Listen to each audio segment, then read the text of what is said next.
Need a sippy cup, old-timer? The waiter snickered as my trembling hands struggled with the water glass, unaware these same hands had once pulled 3 wounded Marines through gunfire in Fallujah. His smirk vanished hours later when the manager pointed to my name on the restaurant's Medal of Honor wall right above the photograph of me, receiving the nation's highest military decoration.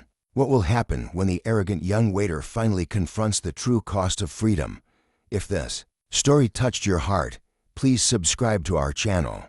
Comment below if you've ever misjudged someone before learning their full story. The lock sticks as I fumble with my keys outside apartment 3B. Another daily challenge for hands that once performed emergency field surgery with precision. I finally managed to turn the key and push the door open with my shoulder. Home sweet home. I mutter to no one. My modest one-bedroom apartment greets me with familiar silence. After Martha passed 3 years ago, I downsized from our family home. Couldn't stand the emptiness she left behind.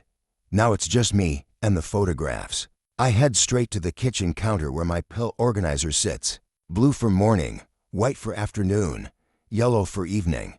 The neurologist keeps adjusting dosages, but the tremors persist. I fill a glass with water, using both hands for stability, and wash down the evening medications. The humiliation at the restaurant still stings. But it wasn't the first time, and it certainly won't be the last. The Parkinson's diagnosis came 3 years ago, almost to the day after Martha's funeral. As if grief had physically manifested itself in my nervous system. You've likely had it. Developing for years, the doctor had explained. The trauma to your body from your military injuries probably accelerated the onset. I moved to the living room, where my physical therapy equipment is neatly arranged. The stress ball, the resistance bands, the wrist weights, my daily ritual. I sit in my recliner, Martha's last gift to me before the cancer took her, and begin squeezing the ball methodically. 10 times left hand, 10 times right.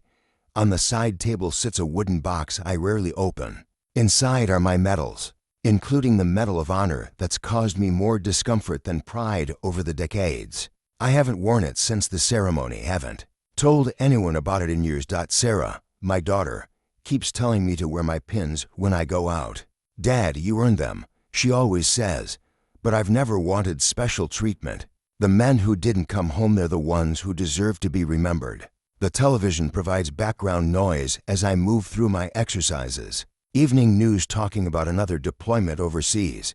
Some things never change. My phone buzzes. A text from Sarah, checking in. How was dinner? I consider telling her about the waiter. The humiliation. But why burden her? She worries enough already. Fine, I text back slowly. Each letter a small victory against my rebellious fingers. Food was good. Another buzz. Coming by tomorrow after work. Love you. At least I have her. So many of the guys I served with ended up alone. The war took their marriages along with their peace of mind. I finish my exercises and move to the bathroom to prepare for bed. The face in the mirror looks stranger each day. Sometimes I still expect to see the young corpsman who deployed to Iraq. Not this weathered 73-year-old with thinning white hair and deep-set wrinkles. The tremors are worse at night. I brush my teeth with an electric toothbrush, another concession to the disease. Pride falls away quickly when practicality calls. In the bedroom, I change into pajamas and sit on the edge of the bed. On the nightstand is my favorite photo of Martha, taken on our 40th anniversary. Next to it is a small framed photo of my unit in Fallujah. Most of those young faces are gray-haired now. Some never got the chance to age. I take my final pills and turn out the light. In the darkness, the memories always seem closer. The gunfire, the screams, the weight of Thompson's body as I dragged him to safety, the burning building, the explosion that sent shrapnel into my back. Sleep doesn't come easily these days. Between the Parkinson's and the memories, night is often just an extension of day's battles. But I've survived worse. I've survived worse. As I drift toward uneasy sleep, I wonder if I'll ever return to that restaurant. Something about the military memorabilia on the walls had caught my attention before the waiter's mockery disrupted the evening. There was a familiarity to it, like someone had created a shrine to a shared experience. Maybe I'll go back, maybe not.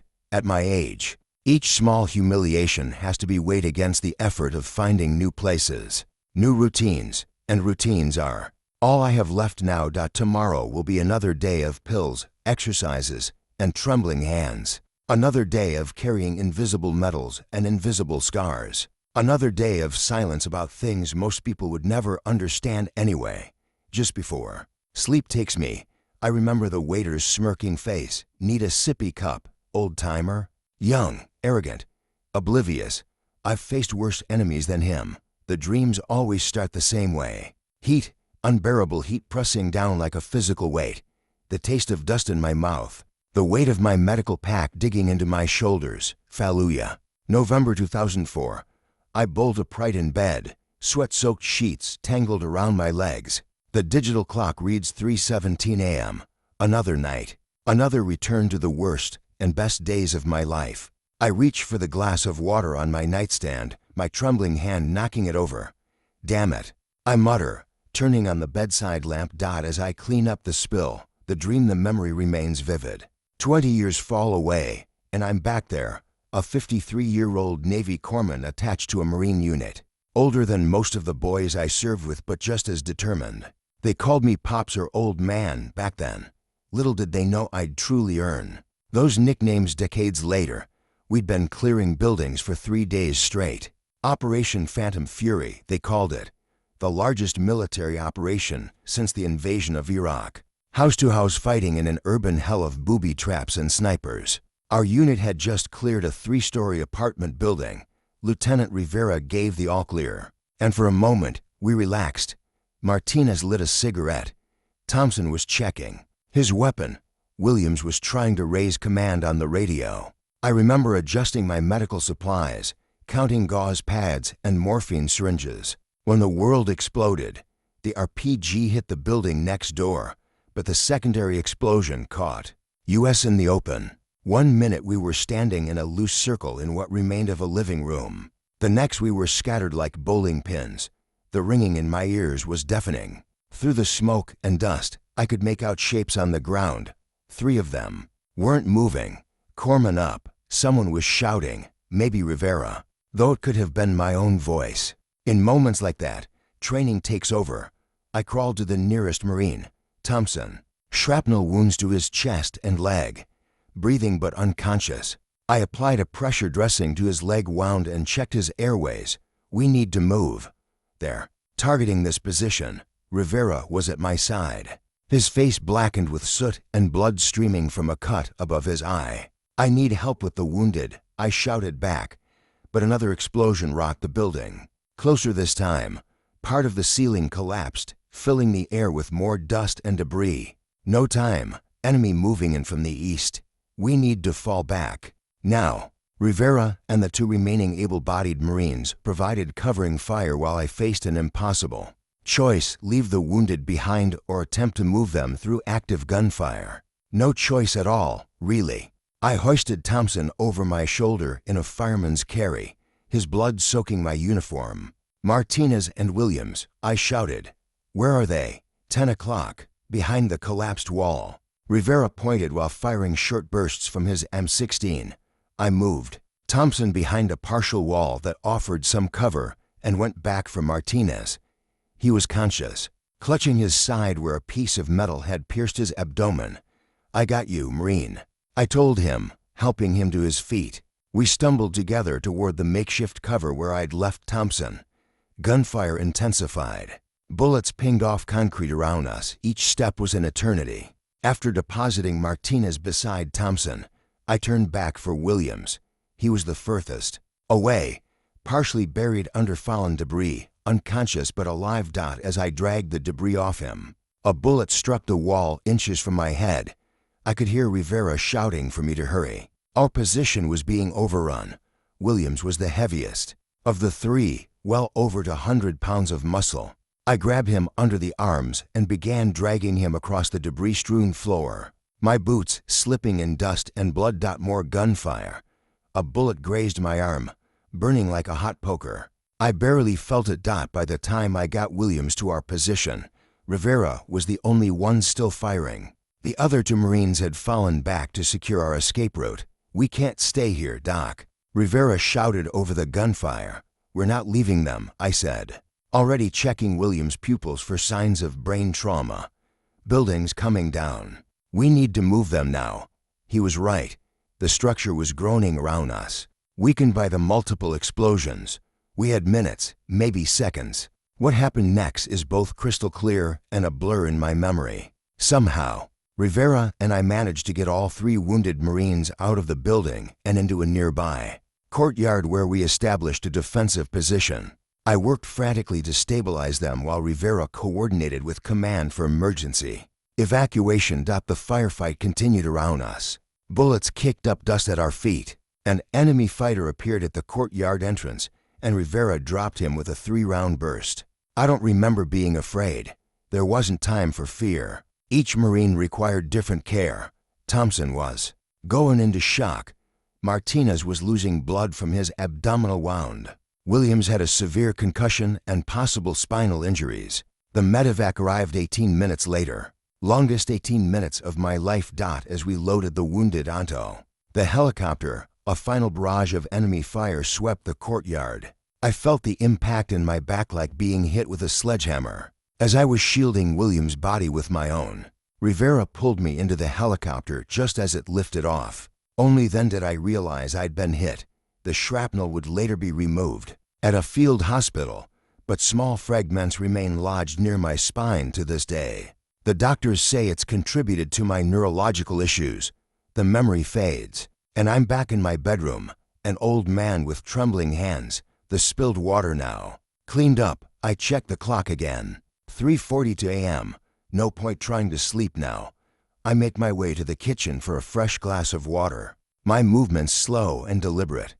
The young waiter's mocking face flashes in my mind. "Need a sippy cup, old timer." If he only knew what these hands had done. Honor-bound wasn't always a high-end steakhouse with polished mahogany and gleaming metals on the walls. 6 years ago, it was just a dream in Michael Chen's head as he completed his final tour with the Marines. Michael moves through the restaurant before opening hours, straightening frames and adjusting table settings with military precision. At 42, he carries himself with the unmistakable bearing of a career Marine. Though he's been a civilian restaurateur now for half a decade, everything looks good, chef. He calls toward the kitchen where his head chef, another former Marine, is prepping for dinner service. "Ready for inspection, sir," comes the joking reply. Michael smiles. Some habits die hard. Even years after leaving the Corps, he pauses at the Wall of Honor, the restaurant's centerpiece. Photographs and citations of Medal of Honor recipients line the wall, ranged chronologically from World War II to the present. His fingers trace the frame containing James Harrington's photo younger, in his Navy uniform, receiving the medal from the President. "You finally showed up," Michael murmurs to the photograph. He hadn't been sure it was the same man at first. The distinguished Navy corpsman from his memories looked little like the elderly gentleman with trembling hands who'd come in for dinner last night. But there was something in the eyes that Michael recognized immediately, the same steady gaze that had looked down at him on the worst day of his life, promising him he would make it home. Fallujah, November 2004. Michael had been a young lance corporal then, part of a unit clearing buildings when an IED took out half his squad. He remembers little of the aftermath, just pain, blood, and a calm voice saying, "I've got you, Marine." The voice belonged to a Navy corpsman who treated him under fire and got him to the medevac. That saved his life. He never learned the corpsman's name until years later, when he read about James Harrington receiving the Medal of Honor for actions during that same period in Fallujah. The citation mentioned 3 Marines saved under heavy fire. Michael had been one of them. When he opened Honor-bound, the Wall of Honor was his first priority. Harrington's photo and citation went up opening day, alongside other heroes whose extraordinary courage had saved lives like his. Michael had hoped someday Harrington might walk through his doors, and now he had. "Mr. Chen?" The voice breaks his reverie. It's Jason, his newest server, arriving for his shift. "Morning, Jason," Michael replies, turning from the wall, ready for another day. "Yes, sir," Jason says, though without the enthusiasm Michael prefers in his staff. Michael has mixed feelings about Jason. The kid is a hard worker when he wants to be, but his attitude, especially toward older customers, has been problematic. Last night hadn't been the first complaint about him, but it might be the last if he didn't shape up before you clock in. We need to talk about last night, Michael says. Gesturing toward his office, Jason's expression falls. Is this about the old guy with the shaky hands? Look, I was just joking around in my office. Michael interrupts firmly. Most of Honor-Bound's staff are veterans. Michael prefers hiring those who've served. They understand discipline, attention to detail, and respect. But occasional civilians like Jason round out the team, particularly for lunch shifts when many of the vets are taking college classes on their G-Bill benefits. Michael had hired Jason as a favor to an old military buddy whose nephew needed work to help pay for college. But if Michael had witnessed Jason's behavior toward Harrington himself, the kid would have been fired on the spot. Inside his office, Michael gestures for Jason to sit. The walls are covered with Marine Corps memorabilia unit photos, citations, and a shadow box containing Michael's own medals from 3 combat tours. Do you know what Honor-Bound means, Jason? Michael begins. It's the restaurant name. Jason shrugs. It's more than that. It's a code. When we say we're honor-bound to do something, it means we have a moral obligation that can't be broken. In the Marines, we were honor-bound to never leave a fallen comrade behind. Here, we're honor-bound to treat every guest with dignity and respect. Jason fidgets uncomfortably. Look, I said I was sorry. No, you didn't. Michael interrupts. You said you were just joking around. That's not an apology. Michael leans forward. That old guy with the shaky hands saved my life in Fallujah. He's the reason I made it home to open this restaurant. He's the reason I got to see my daughter born. Jason's eyes widen slightly. Wait, that was him from your story. Michael nods toward a framed newspaper article on the wall. The headline reads, Local Marine opens restaurant honoring Medal of Honor recipients. The article mentions Michael's personal connection to one recipient, Navy Corpsman James Harrington. His name is on our wall of honor. Has been since we opened. And yesterday, you suggested he needed a sippy cup because of hands that shake from Parkinson's, hands that once pulled me and to other Marines to safety while under enemy fire. Jason pales. I didn't know. That's the point. You never know what battles people have fought, what burdens they carry, or what courage lies behind the aging faces that you're so quick to mock. Michael stands and walks to his filing cabinet. You have two choices now. You can clean out your locker, or you can learn from this. I want to keep my job, Jason says quickly.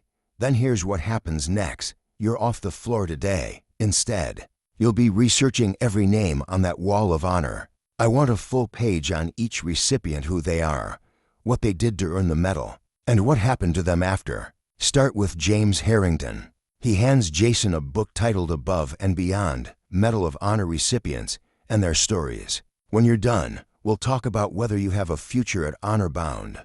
Jason takes the book, a mix of resentment and shame on his face. Yes, sir. One more thing, Michael adds as Jason stands to leave. If Mr. Harrington returns, you will personally serve his table with the respect he deserves. And if I ever hear you disrespect any customer again, especially a veteran, you're done. Understood, understood, Jason mutters, clutching the book. As Jason leaves, Michael turns to his computer and pulls up the reservation system. He enters a note next to James Harrington's name. VIP, personal friend of owner, Medal of Honor recipient, best table in house. Then he sends a text message to a number he's kept for years, but never used. Corpsman Harrington, Lance Corporal, Chen from Fallujah. The stakes on me whenever you want to return. We have a lot to catch up on. Jason slouches at the empty bar, flipping through the book Chen had given him with minimal interest. His shift would normally be starting now, but instead he's stuck doing homework on a bunch of old soldiers nobody cares about anymore. This is bullshit, he mutters, earning a sharp look from Miguel, the bartender setting up for the evening. Watch your mouth, Miguel says. Mr. Chen doesn't tolerate that attitude. Jason rolls his eyes when Miguel turns away. Everyone in this place acts like they're still in the military. Yes, sir. No, sir. Permission to speak freely, sir. It's a restaurant. For God's sake, not a battleship. His phone vibrates with a text from his roommate. Party at Zach's tonight. You coming? Jason sighs and replies, can't. About to get fired if I don't write a report on some old war heroes. His roommate responds with a laughing emoji. None of his friends would understand the bizarre punishment. They all work normal college. Jobs retail, coffee shops, campus library where managers don't make you study military history because you made a joke about a customer's shaky hands. Jason flips to James Harrington's page in the book. The black and white photograph shows a middle-aged man in a Navy uniform, receiving a medal from the president. It's hard to reconcile this image with the frail old man from last night, whose hands trembled so badly he could barely lift his water glass. The citation reads like something from a movie. With complete disregard for his own safety, Corpsman Harrington repeatedly crossed an active field of fire to retrieve 3 critically wounded Marines. Whatever. Old guys always exaggerate their war stories. His own grandfather does the same thing, always talking about Vietnam, like he single-handedly won the war, when all he has to show for it is a bad attitude and a drinking problem. Jason's phone vibrates again. This time it's his mother. Did you call your grandfather yet? His birthday was yesterday. Jason ignores the message. He hasn't spoken to his grandfather in almost a year, not since their last blowout argument at Thanksgiving. The old man had criticized Jason's useless journalism major, an entitled generation, and Jason had shot back about boomers ruining the economy and the planet. His parents keep trying to force a reconciliation, but what's the point? They're from different worlds. Jason turns back to the book with a sigh. Might as well get this over with. He opens his laptop and creates a new document titled Medal of Honor Recipients. Report for Mr. Chen. As he begins typing out basic facts about James Harrington, his mind wanders to the scholarship application due next week. He needs that money if he's going to study abroad next semester. His parents can barely afford his in-state tuition, let alone international programs, which means he needs this job as much as he hates it sometimes. The tips are good, especially from the businessmen who expense their meals. Old people, on the other hand, are the worst tippers, like that Shaky guy last night who left exactly 15% calculated to the penny. Hey, college boy, Miguel calls from behind the bar. Mr. Chen wants to know how you're progressing. Jason holds up the half-page of notes he's written. Tell him I'm deeply moved by these inspirational stories of American heroism, he says sarcastically. Miguel shakes his head. You don't get it, do you? That man you mocked, he saved Mr. Chen's life. If it weren't for him, none of us would be working here, because this place wouldn't exist. This catches Jason's attention. Wait, seriously, Chen was one of the Marines. This guy saved, that's what I heard. So maybe show a little respect, huh? As Miguel walks away, Jason turns back to the book with newfound curiosity. He flips to the section on Fallujah and starts reading more carefully. The book describes the brutal house-to-house fighting, the constant threat of snipers and IEDs, the toll on both military and civilians. There's a sidebar about Navy Corpsman medics who go into combat with Marine units, unarmed except for a sidearm. Their primary mission to save lives rather than take them. Jason had never thought much about what combat was actually like. War was just something that happened on the news, in other countries, to other people. His only reference points were movies and video games where heroes never showed lasting damage. He thinks about Harrington's trembling hands. Could they really be connected to what happened in Fallujah? The thought makes him slightly uncomfortable. His phone buzzes again. Another text from his mother. Jason, please call your grandfather. He's not doing well. He ignores it again. His grandfather's health has been his parents' excuse for months now. He's not doing well is their code for he's being difficult, and we want you to make nice. As dinner service begins, the restaurant fills with well-dressed patrons. Jason watches from his corner, observing the servers he should be working alongside. There's Dave, a former Army Ranger who's using his G-bill to study business. Anna, who served in the Air Force and now manages the restaurant's social media. Even the hostess, Becky, did for years in the Navy. They move with purpose and precision, working together seamlessly during the dinner rush. Jason has never quite fit in with them. and now he understands why. They share an experience he can't relate to and hasn't tried to. He returns to his laptop and continues researching Harrington. A YouTube search brings up old news footage of the Medal of Honor ceremony. There's Harrington, younger but recognizable, standing stiffly as the president places the medal around his neck. The camera zooms in on his face, which remains solemn, almost sad. In his acceptance speech, Harrington says something that makes Jason pause the video and replay it. "This medal doesn't belong to me. It belongs to the Marines who didn't come home and to the families who live with empty chairs at their tables. I was just a guy doing his job on the worst day of a lot of people's lives." There's no swagger, no self-aggrandizement, just a quiet dignity that makes Jason's mocking sippy cup comment seem even more callous in retrospect. As the dinner service continues around him, Jason reluctantly continues his assignment, moving from reluctant obligation to grudging interest. By closing time, he's compiled several pages of notes and found himself going down rabbit holes of research beyond what Chen required. When Chen approaches him at the end of the night, Jason has a completed report ready. "Finished?" Chen asks. "Yes, sir," Jason replies, the sir slipping out unconsciously. "And what did you learn?" Jason hesitates. The easy answer would be to say he learned his lesson about respecting veterans. But something deeper has shifted, something he's not quite ready to articulate. "I learned there's more to people than what you see on the surface," he finally says. Chen studies him for a moment, then nods. "That's a start. You're on lunch shift tomorrow.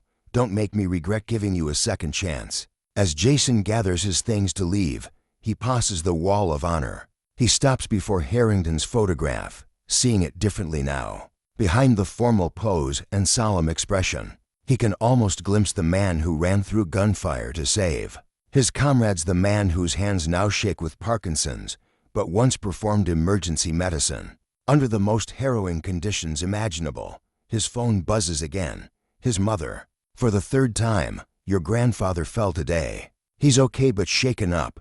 Please call him, Jason." This time, he writes back, "I'll call tomorrow. Maybe it's time to listen to some old war stories after all. Dad, you need to get out more," Sarah says as she drives us toward Honor Bound. "You can't let one rude waiter keep you from living your life." I hadn't told her about the restaurant incident, but she'd gotten it out of me eventually. Sarah has a way of knowing when I'm holding something back, just like her mother did. "I'm not hiding from anyone, I insist. I just prefer my own cooking." She laughs. "Dad, you burn toast regularly. That's a feature, not a bug. Extra carbon is good for digestion." We share a chuckle as she pulls into the parking lot. Truth is, I hadn't planned on returning to Honor Bound so soon. But something about the place had stuck with me. The military memorabilia on the walls, the feeling of recognition I couldn't quite place. And then there was the text message from someone claiming to be a Lance Corporal Chen from Fallujah. I've learned to be skeptical of such messages over the years. After the medal ceremony, there were plenty of people claiming connections that didn't exist. But something about this one felt genuine. "You sure about this place?" Sarah asks as we approach the entrance. "We can go somewhere else." "No," I say firmly. The food was good, and I've never let one inconsiderate kid change my plans. The hostess greets us with a warm smile. "Good evening. Do you have a reservation, Harrington?" "Party of two," Sarah replies. The young woman's eyes widen slightly as she looks at the reservation screen. "Oh, Mr. Harrington, we've been expecting you. Please follow me." She leads us to what is clearly the best table in the house, a corner booth, with a good view of both the restaurant and the wall of honor I'd noticed on my previous visit. As we're seated, I notice the waiter from before watching us from across the room. He quickly looks away when our eyes meet. "Your server will be right with you," the hostess says, "and the owner would like to stop by your table, if that's all right." "That's fine," I say, puzzled by the special treatment. Sarah raises an eyebrow after the hostess leaves. "What did you do, Dad? Are you secretly a restaurant critic now?" "Very funny," I mutter. Though I'm just as confused, a different server approaches an older man with a military bearing I recognize immediately. "Good evening, sir," he says. "I'm Dave, and I'll be taking care of you tonight." "Can I start you with something to drink?" "Just water for now," I reply, conscious of my trembling hands. "Actually, could I get a straw with that?" "Of course, sir." "And for you, ma'am." As Dave takes Sarah's drink order, I glance around the restaurant. The decor is tasteful but distinctly military-themed. Framed photographs and memorabilia line the walls. One section, the Wall of Honor, I'd noticed before, features Medal of Honor recipients. I deliberately avoid looking at it too closely. I've never been comfortable with the recognition. Dave returns with our drinks. The water glass has a straw already inserted, placed in a position easy for me to reach. The small courtesy doesn't go unnoticed. "Are you ready to order, or would you like a few minutes?" "We need a little time," Sarah says, opening her menu. "No rush at all. Just signal when you're ready." As Dave steps away, a man in his early 40s approaches our table. He's trim and fit with the unmistakable posture of a Marine. "Mr. Harrington," he says, extending his hand. "I'm Michael Chen, the owner of Honor Bound. It's an honor to have you dining with us tonight." I shake his hand, my own trembling noticeably. "Thank you. This is my daughter, Sarah." "A pleasure," he says, nodding to Sarah before turning back to me. "I've been hoping you'd visit us again after your first experience. I want to personally apologize for any disrespect you encountered. That's not what we stand for here." "No harm done," I say, though Sarah gives me a look that says she disagrees. Chen studies my face. "You don't remember me, do you?" I look at him more carefully. There's something vaguely familiar about him, but I can't place it. Over the years, I've met thousands of service members. "I'm sorry," I admit. "My memory isn't what it used to be." "Fallujah, 2004. He says quietly. "You pulled me and 2 others out after an IED hit our position." "Lance Corporal Chen, 1st Battalion, 8th Marines." The memory surfaces slowly. A young Marine with a severe leg wound and shrapnel in his side. I'd stabilized him while under fire and helped load him onto the medevac. "You made it," I say. Simply. Chen nods. "Thanks to you. Lost part of my leg, but I'm still here." He taps his left leg, and I realize it's a prosthetic. "Got to come home, start a family, open this place." Sarah is watching this exchange with wide eyes. She's heard some of my stories over the years, but I've never been one to dwell on the past. "Your father is the reason I'm alive," Chen tells her. "Him and a few others like him are why this restaurant exists. We're dedicated to honoring those who went above and beyond." He gestures toward the Wall of Honor. "Your father's been up there since opening day." I feel a flush of embarrassment. "That's really not necessary. With all due respect, sir, it is." Chen interrupts gently. "Some people need to be reminded what real courage looks like." From across the restaurant, I notice the young waiter from my previous visit watching us intently. There's a different expression on his face now, something like shame mixed with curiosity. "Your meal tonight is on the house," Chen continues. "That's very kind, but not necessary." I protest. I insist. "It's the least I can do." Chen turns to Sarah. "Your father saved 3 lives that day, including mine. Did he ever tell you the full story?" Sarah shakes her head. "He doesn't talk much about those days. Not much to tell." I say uncomfortably. "Just did what needed doing." Chen smiles. "That's what all the real heroes say." He turns as Dave approaches. "Take good care of them, Dave. Anything they want." "Yes, sir," Dave replies with a nod. As Chen walks away, Sarah leans forward. "Dad, why didn't you tell me the owner of this place was someone you saved?" "I didn't know," I say. "Honestly, and it was a long time ago." Still, she insists. "It's amazing. Look how your actions changed his life." I shift uncomfortably. This is why I don't wear my medals or talk about the past. The attention makes me uneasy. The men who didn't come home, they're the ones who deserve to be remembered. Dave returns to take our order, and the meal progresses pleasantly. The food is excellent, and the service impeccable. Throughout dinner, various staff members find excuses to pass by our table, each nodding respectfully. As we're finishing dessert, Chen returns with something in his hand. "Mr. Harrington, if you wouldn't mind, I'd like to show you the Wall of Honor properly. We've added quite a few recipients since we opened." Before I can respond, Sarah answers for me. "He'd be honored," she says, giving me a look that brooks no argument. I follow Chen to the wall, my cane tapping softly on the hardwood floor. The display is tasteful and dignified, photographs and citations arranged chronologically. Each Medal of Honor recipient given equal prominence regardless of rank or branch of service. And there I am, in my Navy uniform, looking uncomfortably at the camera as the President places the medal around my neck. The citation beside it summarizes in formal language the worst day of my life. We've had 7 recipients visit in person, Chen says proudly. Now 8, with you, each time. We add their signature beneath their photo, if they're willing. He holds out a fine pen. Would you do us the honor? I hesitate, my trembling hand making the prospect of a legible signature doubtful. Chen seems to read my thoughts. Take your time, sir, no rush at all. I take the pen, feeling the weight of it. With deliberate concentration, I sign my name beneath.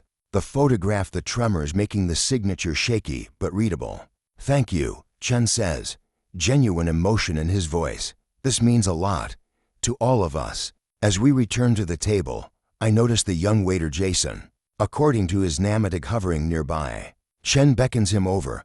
Jason, you remember Mr. Harrington? Yes, sir, Jason says, his earlier arrogance notably absent. Mr. Harrington, I want to apologize for my behavior the other night. It was disrespectful and thoughtless. His apology seems rehearsed but sincere enough. I nod acknowledgement. We all make mistakes, son, I say. The important thing is learning from them. As we prepare to leave, Chen insists again that the meal is on the house. He hands me his card with his personal number written on the back. Please, come back anytime, he says.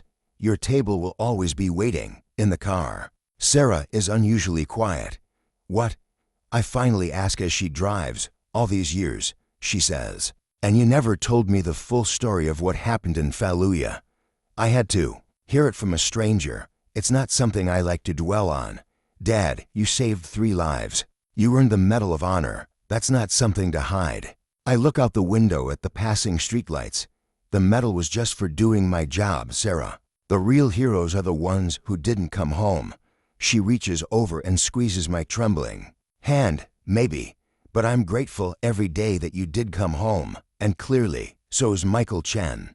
As we drive in silence, I think about the Wall of Honor and my shaky signature beneath a younger version of myself. Perhaps some things are worth remembering after all. The East Room of the White House gleams with polished surfaces and carefully arranged chairs. Military officers in dress uniforms stand alongside politicians and dignitaries. The air is heavy with anticipation and the scent of furniture polish. I stand rigidly at attention in my dress blues, focusing on a point just above the President's head to steady my nerves. My collar feels too tight.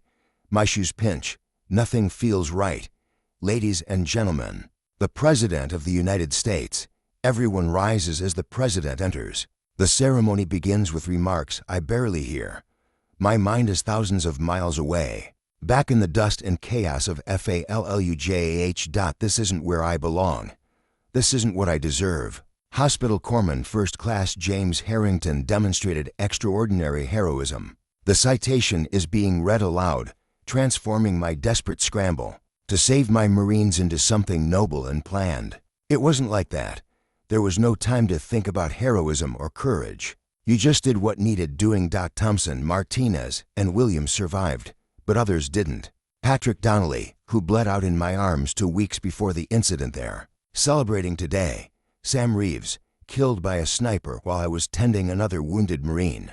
Annie Clark, the combat medic who stepped on an IED the day after I rotated home. Where are their ceremonies? Where are their medals?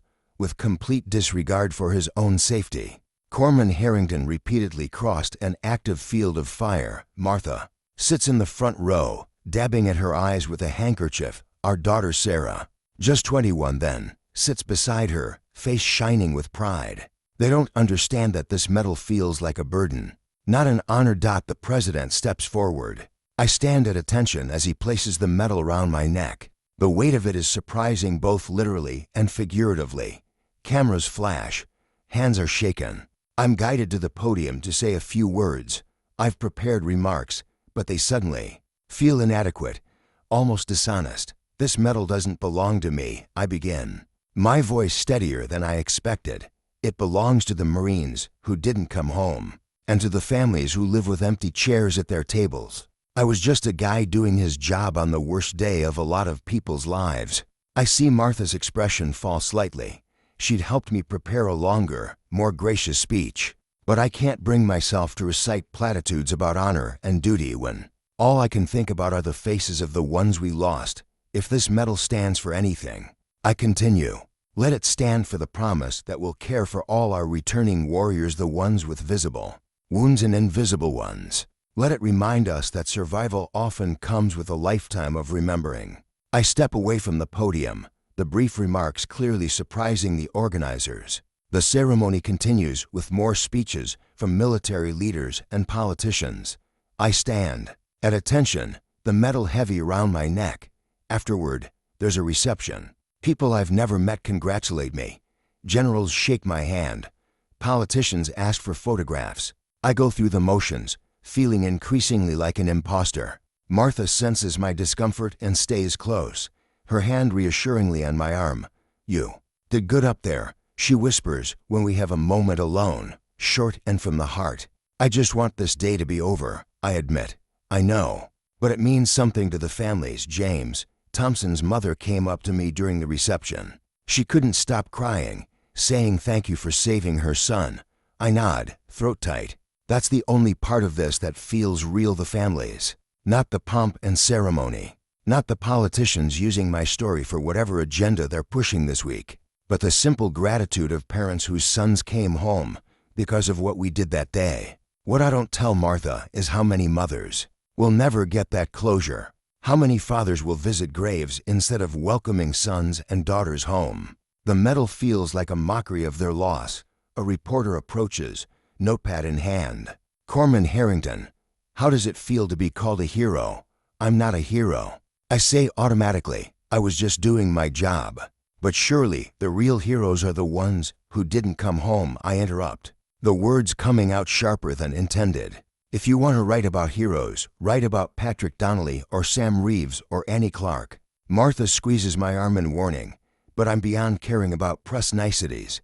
Who are they? The reporter asks. Exactly, I say bitterly. You don't even know their names. They died serving this country. But they didn't get a ceremony in the White House or a medal to wear. They just got a flag-draped coffin and a plot at Arlington. The reporter backs away, clearly uncomfortable. Martha leads me to a quiet corner. James, she says gently, I understand how you feel, but this isn't helping anyone. None of this helps anyone. I mutter, it's all just theater. It helps the families who need to believe their children's sacrifices meant something. It helps the public understand what our military endures, and whether you believe it or not. It helps you by acknowledging what you went through. I don't have an answer for that. Martha has always been wiser than me about these things. Later, in our hotel room, I carefully remove the medal and place it in its case. I don't plan to wear it again. Martha watches silently from the bed. You should be proud, she says finally. I'm not, I admit. I keep thinking about the ones who didn't make it. Why them and not me? What made me so special that I get to come home to you and Sarah while their families got folded flags? Martha comes to me, wrapping her arms around my waist from behind. That survivor's guilt talking, and you know it. The therapist warned us about this. Knowing what it is doesn't make it any less real. No, she agrees. But maybe accepting this honor can be part of your healing. Not for you, but for them. Be their voice.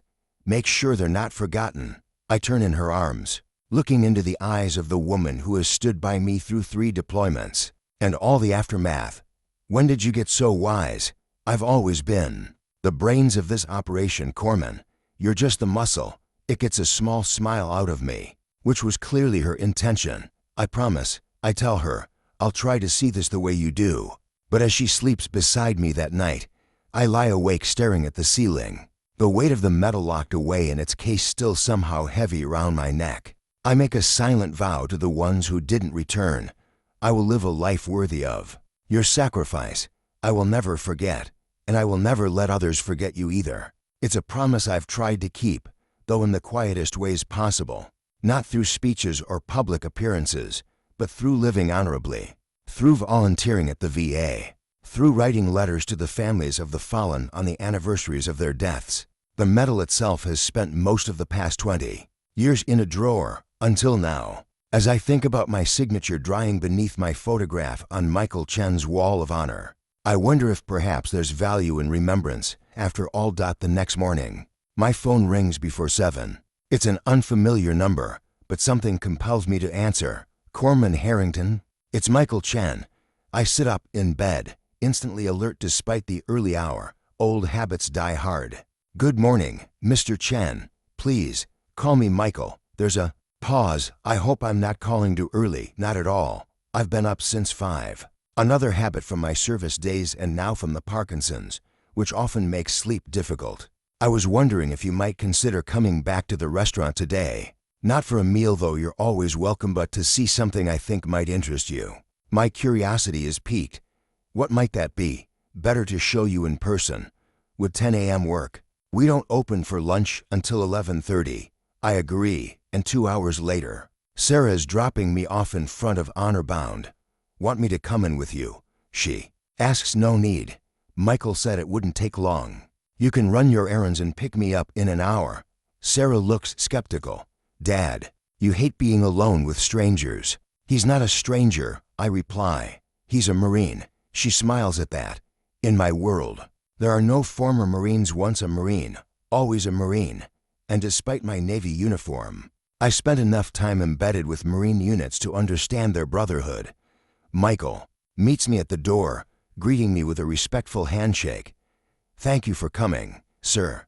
James is fine, I tell him, following him inside. The restaurant is quiet at this hour. Staff preparing for the lunch service. I notice the young waiter Jason polishing glasses behind the bar. He nods awkwardly when he sees me. This way, Michael says, leading me past the main dining area toward a hallway I hadn't noticed during my previous visits. The hallway opens into a room set apart from the main restaurant, a private dining space with a single long table surrounded by comfortable chairs. But it's the walls that capture my attention, unlike the main dining area, where military memorabilia is tastefully integrated with the decor. This room is a deliberate memorial. Photographs cover the walls, hundreds of them, each with a small brass plate beneath. Welcome to our wall of remembrance, Michael says quietly. I move closer to examine the photographs. Young faces in uniform look back at me. The brass plates bear names, ranks, and dates, all from Iraq and Afghanistan. Every fallen service member from Operation Iraqi Freedom and Operation Enduring Freedom. Michael explains, at least as many as we've been able to document. We add new photographs whenever families send them. I scan the faces, a lump forming in my throat. So young, so many. Why are you showing me this? I ask, my voice rough. Michael moves to a specific section of the wall. Because of these. He points to a cluster of photographs. I recognize some of the faces immediately. Marines from my unit in Fallujah. Patrick Donnelly, Sam Reeves, Annie Clark. The names you mentioned in your Medal of Honor acceptance speech. Michael says, I looked them up afterward. Added their photographs here the day we opened. I stare at Patrick Donnelly's young face, frozen in time. He'd been 22 when he died, bleeding out despite everything I tried to do to save him. His last words had been about his mother. How did you know? I ask, not taking my eyes from the photographs. About which ones mattered most to you? I didn't, not specifically, but I remember what you said that day. About the medal belonging to those who didn't come home. About empty chairs at tables. Michael pauses. That speech changed how I thought about my own survival. I turned to look at him. How so? I was angry after my injury, bitter about losing part of my leg. Couldn't understand why it happened to me. He gestures to the wall of photographs.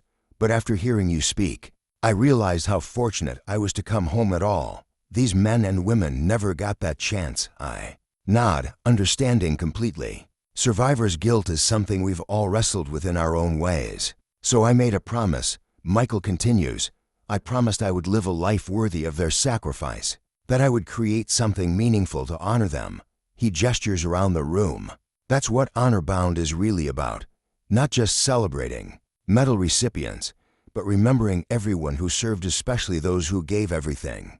I moved slowly along the wall, reading names, studying faces. Some I recognize, most I don't, but they're all familiar somehow, the same look in their eyes that I've seen in every deployment photo. Youth and determination, fear and courage, all captured in a single moment.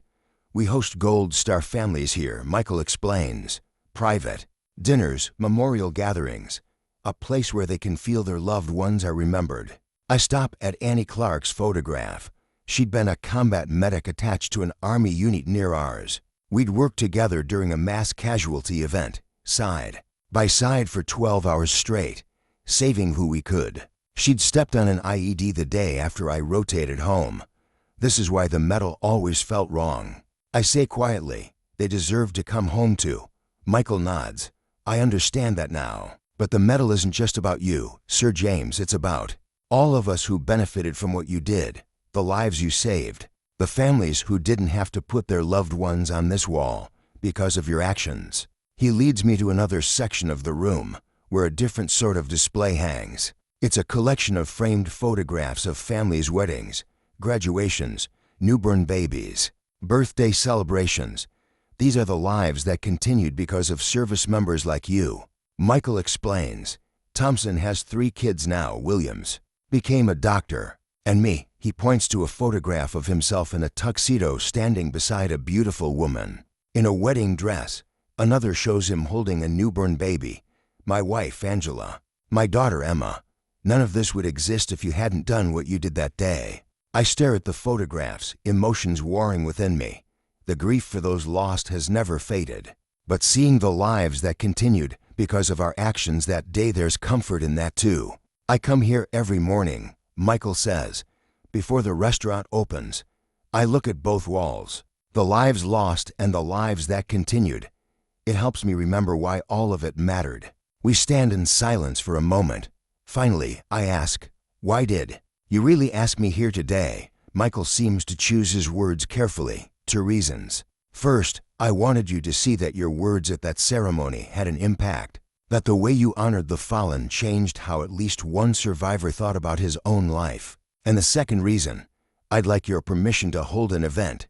Nothing flashy or public, just a private dinner for the Marines you saved that day and their families. Thompson and Williams both live within driving distance. It would mean a lot to them to see you again.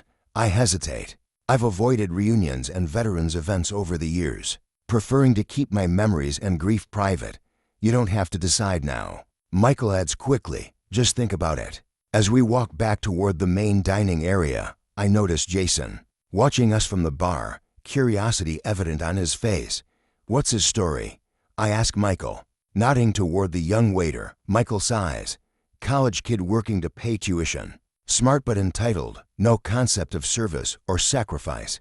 I hired him as a favor to a buddy whose nephew needed work. He glances at me. I nearly fired him after how he treated you, but decided maybe he needed a lesson instead of a punishment. Is he learning? I think he might be. He spent all day yesterday researching Medal of Honor recipients and writing up what he learned. Seems to have made an impression. As we reach the front door, Michael hands me an envelope. Regardless of whether you want to attend the reunion, I'd be honored if you'd accept this. Inside is a lifetime membership card for Honor Bound, entitling the bearer and guests to complimentary meals. I can't accept this, I start to say. You can and you will, Michael interrupts firmly. Marines orders, Corpsman. I have to smile. At that, technically, you can't order me around. Navy, remember? Technically, you were attached to a Marine unit, which means you're honorary Marines for life. So the order stands, for the first time in a long while. I feel a connection to my past that isn't painful. This man understands both the burden and the pride of service in a way few civilians ever could. I'll think about the reunion. I promise as Sarah's car pulls up outside. That's all I ask. Michael shakes my hand. Semper Fi. Corpsman Harrington. Semper Fi, Marine. Jason, in my office. Now. Michael's voice cuts through the clatter of pre-lunch preparations, silencing conversations and freezing staff in place. Jason looks up from the table he's setting, his stomach dropping at the owner's tone. Yes, sir, he responds automatically, the military address now coming naturally after weeks at honor bound. As he follows Michael to the back office, Jason mentally reviews his recent shifts. No customer complaints he's aware of, no broken glasses, no late arrivals. He's been on his best behavior since the incident with Harrington. Michael closes the door behind them. Sit down. Jason sits, trying to read the Marine's expression. It's not anger exactly, but something stern and unyielding. I saw you watching when Mr. Harrington was here this morning. Michael begins. I was just curious. Jason says defensively, you took him to the private room. Michael studies him for a moment. What did you learn from your research yesterday? The question catches Jason off guard. About Medal of Honor recipients a lot, I guess. That they're awarded for actions above and beyond the call of duty. That fewer than 4,000 have been awarded. In U.S. history, that many recipients don't survive the actions they're honored for. And specifically about James Harrington, Jason shifts uncomfortably. He was a Navy corpsman in Fallujah, saved 3 Marines while under enemy fire, including you. Got wounded himself, received the medal in 2005. Michael nods. That's the Wikipedia version. Did you learn anything about the man behind the medal? He doesn't like to talk about it, Jason ventures. The book mentioned he rarely gives interviews or attends veterans events, and his acceptance speech was really short. Do you know why? Jason thinks back to the YouTube video he'd watched of the ceremony. He seemed uncomfortable with the attention. He kept talking about the people who didn't come home. Survivor's guilt, Michael says. Many of us who made it back struggle with it.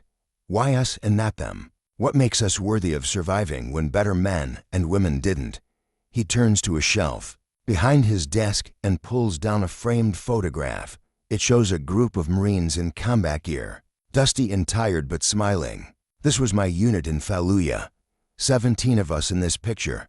5 didn't come home. 3 more came home missing limbs, like me. He taps one of the faces.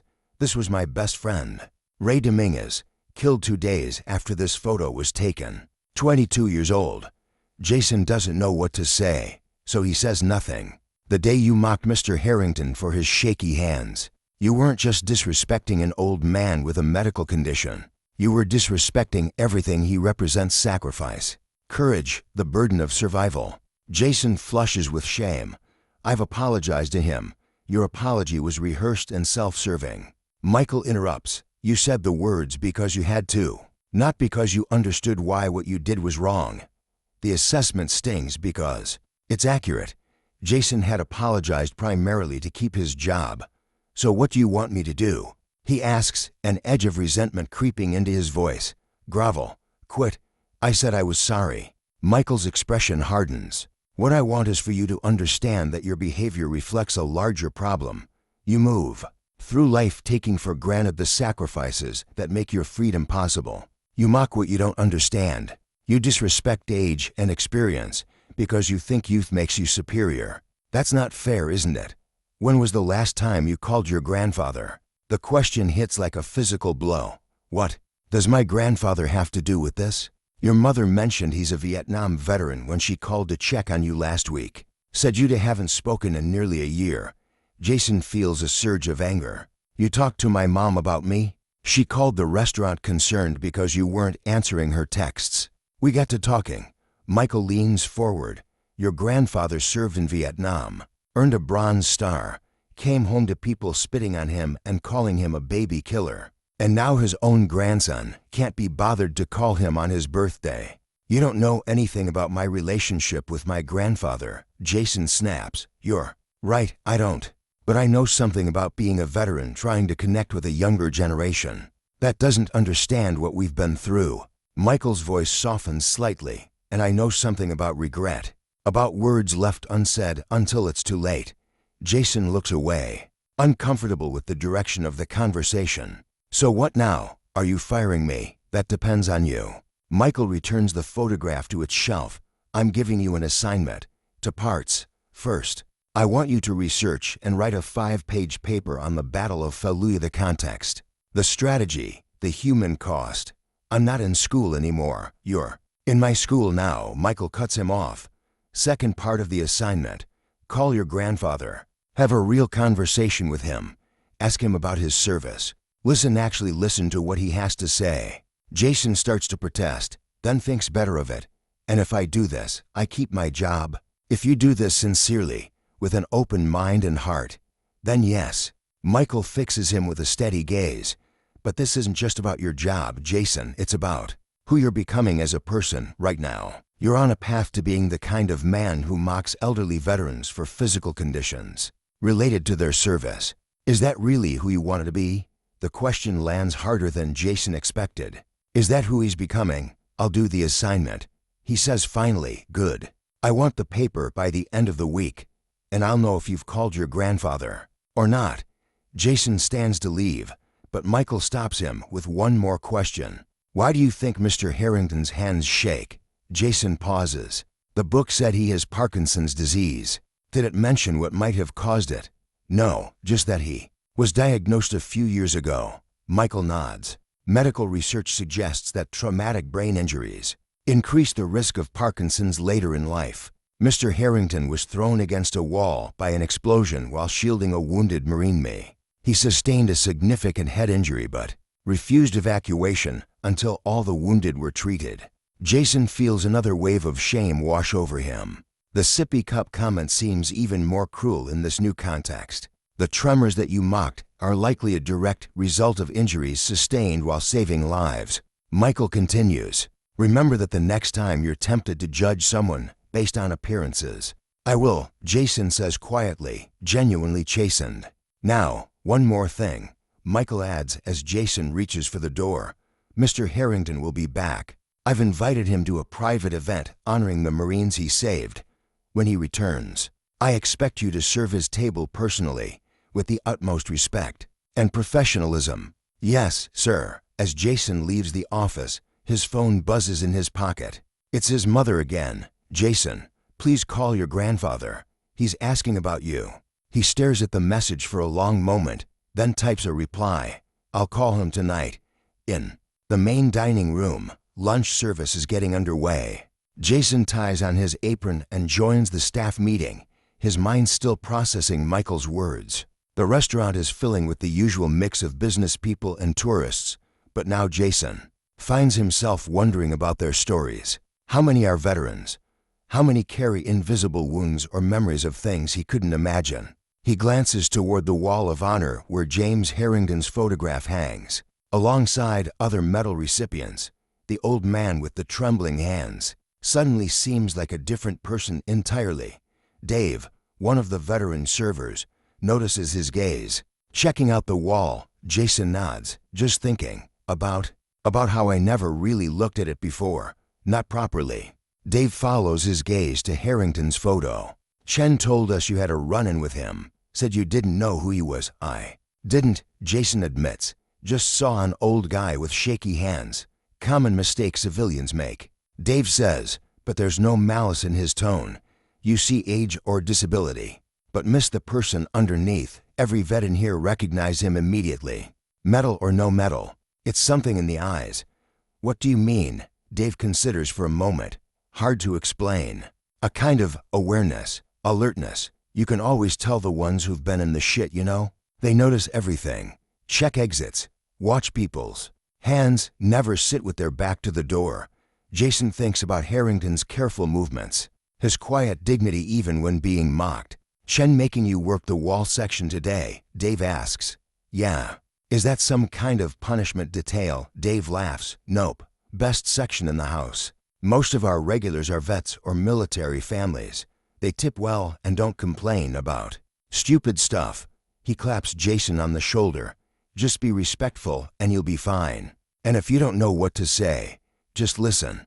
Most of these guys have stories they need to tell, even if they don't know it yet. As Dave moves away to greet new customers, Jason's phone buzzes again. Another text from his mother. Your grandfather fell again yesterday. Nothing broken, but he's scared. Please call him, Jason. The guilt intensifies. He slips the phone back into his pocket, making a mental note to call as soon as his shift ends. Maybe it's time to listen to some old war stories. After all, Jason sits in the university library, surrounded by books on the Iraq War. His laptop screen displays a half-written paper titled The Second Battle of Fallujah, Operation Phantom Fury. 3 days into his research, what started as a grudging assignment has become something more unsettling. The battle was worse than he'd imagined. Urban warfare at its most brutal, house-to-house fighting, booby-trapped buildings, snipers, and civilian casualties. The images in the books show a city reduced to rubble, Marines moving through debris-strewn streets, medical personnel working frantically to save the wounded. He clicks through a digital archive of photographs from embedded journalists, young, faces covered in dust and sweat, exhausted eyes, bodies being carried away on stretchers. He tries to imagine Harrington in that environment older than most, moving under fire to treat the wounded.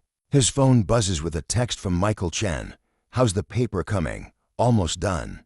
Jason types back, "Finding a lot of information, good. Don't forget the other part of your assignment." Jason sighs.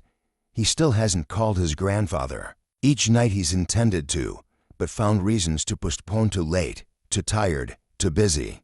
The truth is, he's not sure what to say after nearly a year of silence. He returns to his research, clicking on a video link titled Medal of Honor, James Harrington Interview. It's a segment from a documentary series on medal recipients. The timestamp shows it was filmed in 2010, about 5 years after the ceremony. Harrington looks younger than he does now, but still has the same steady gaze. He sits stiffly in a chair, clearly uncomfortable with the interview. "I don't consider myself a hero," he says in response to the interviewer's question. "I was a corpsman. Taking care of Marines was my job. But you went above and beyond, risking your own life repeatedly." The interviewer presses. Harrington shakes his head. "Anyone in my position would have done the same." The real courage was in those Marines, many just kids, really, who went out on patrol day after day knowing what was waiting for them. "Can you tell us about the day you earned the medal?" Harrington's expression tightens. "I didn't earn anything. I was lucky enough to survive a day when others didn't." The interviewer tries another approach. "What do you want people to understand about your experience?" For the first time, Harrington's stoic demeanor softens slightly. "That war doesn't end when you come home. You bring it back with you in memories, in nightmares, in the empty spaces left by those who didn't return. And that the real heroes aren't the ones with medals. They're the ones who endure the aftermath, the families who support returning veterans, the wounded who face each day with courage, the ones who find a way to live meaningful lives despite what they've seen and done." Jason pauses the video, struck by the raw emotion in Harrington's voice.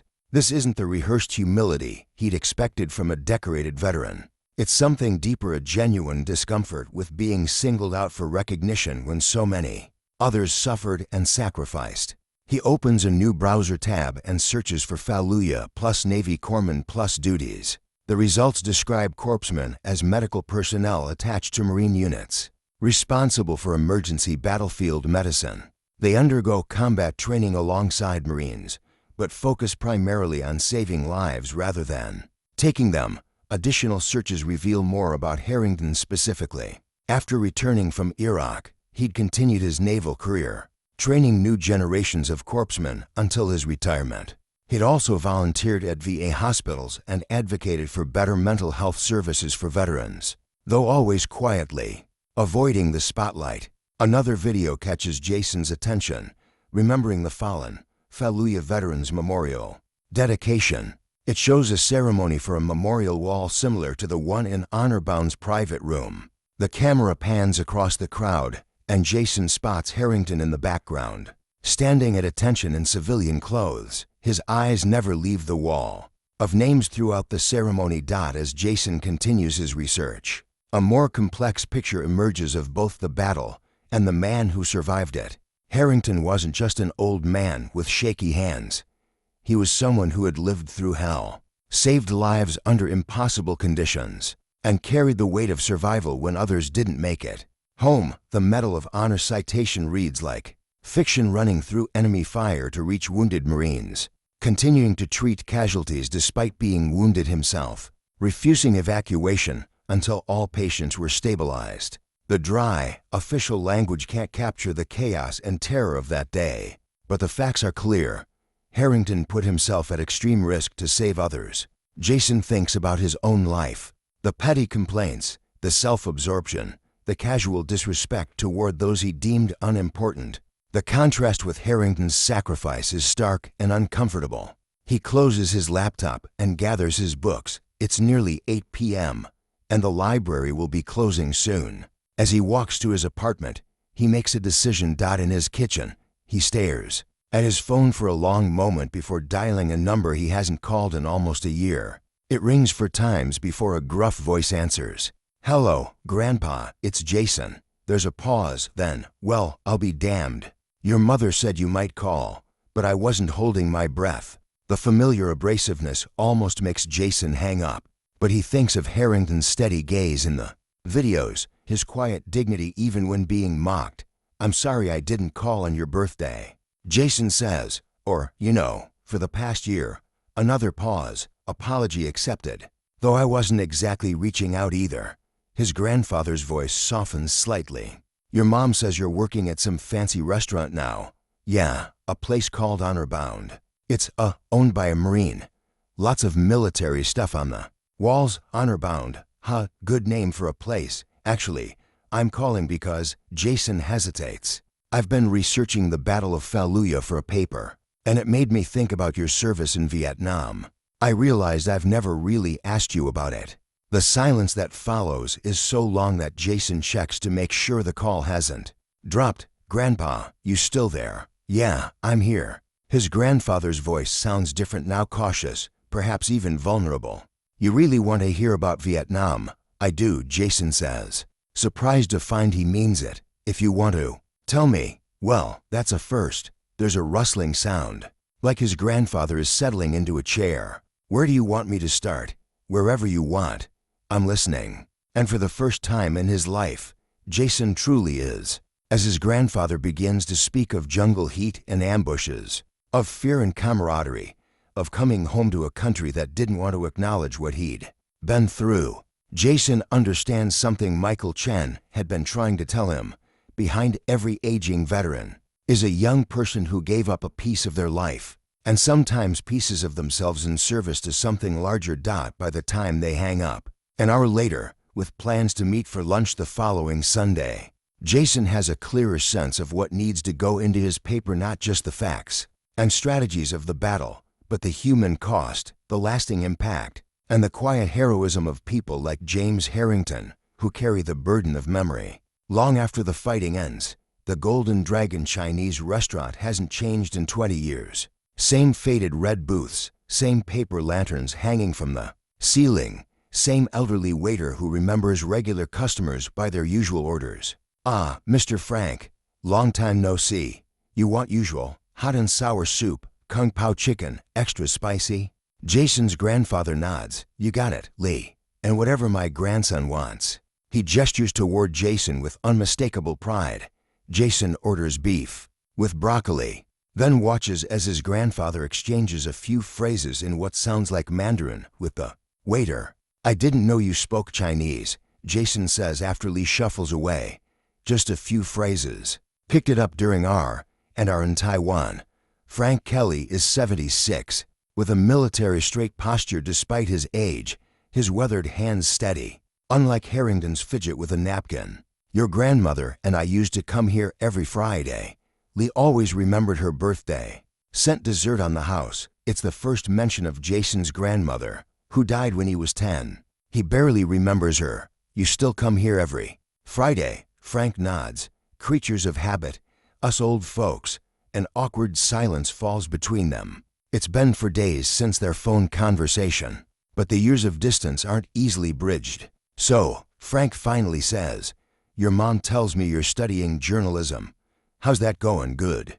I'm editor of the campus paper this semester." "Editor, huh, impressive." Another silence.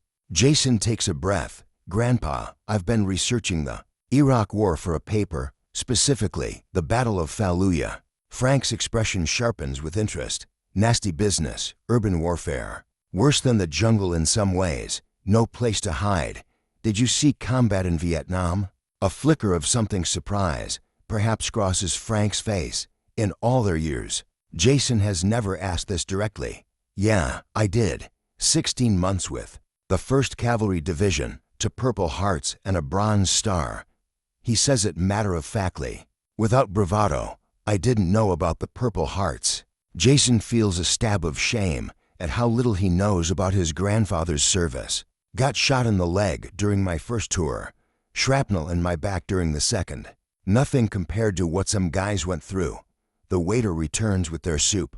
When he's gone, Jason asks, "What was it like coming home?" Frank stares into his soup for a long moment.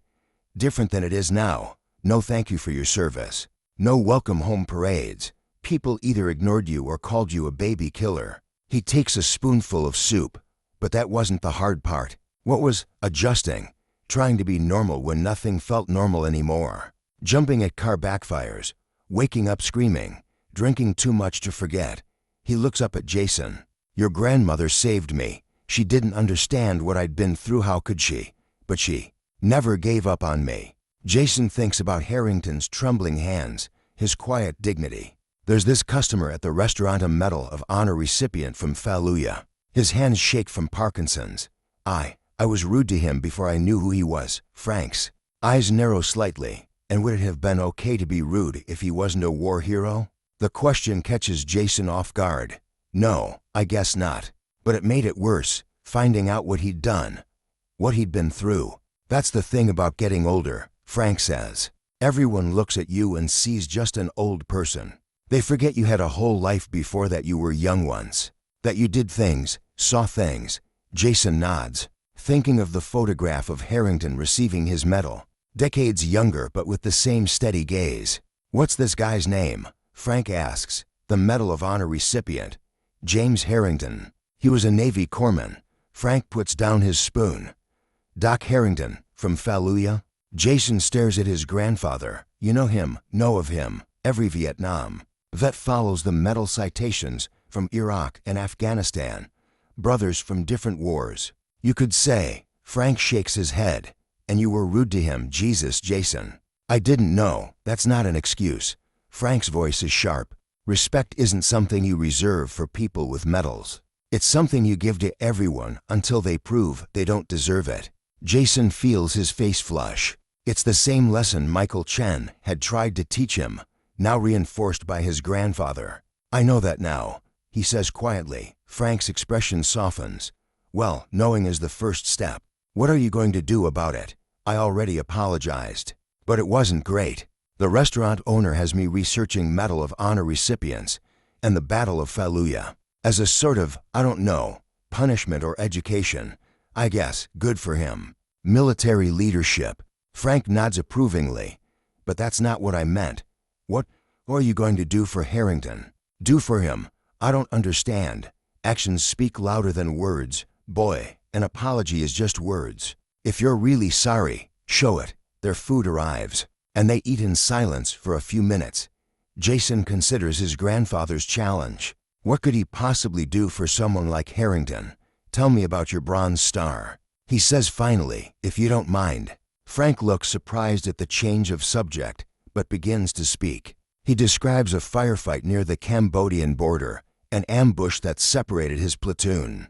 Carrying a wounded comrade through jungle terrain for 2 days to reach safety. "We lost good men that day," he concludes. "Better men than me." The words echo what Harrington had said in his interviews. The real heroes are the ones who didn't come home. "Do you still think about it?" "About Vietnam?"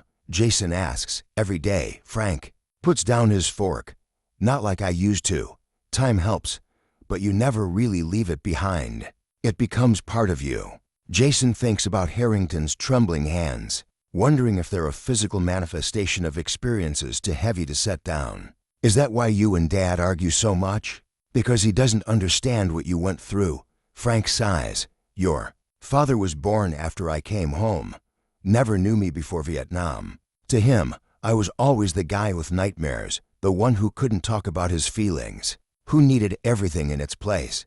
He pushes rice around his plate. "I wasn't the father he needed, too rigid, too locked in my own head." "And me?"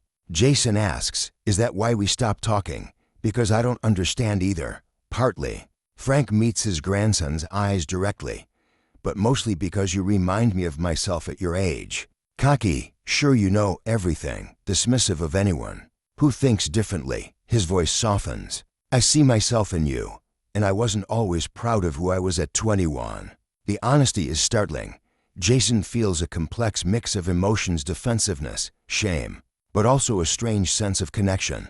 I'm trying to be better, he says, surprising himself with his sincerity. That's all any of us can do. Frank reaches across the table and briefly squeezes Jason's forearm, the first physical contact between them in years. So, this restaurant honor-bound. The owner really was saved by Harrington and Fallujah?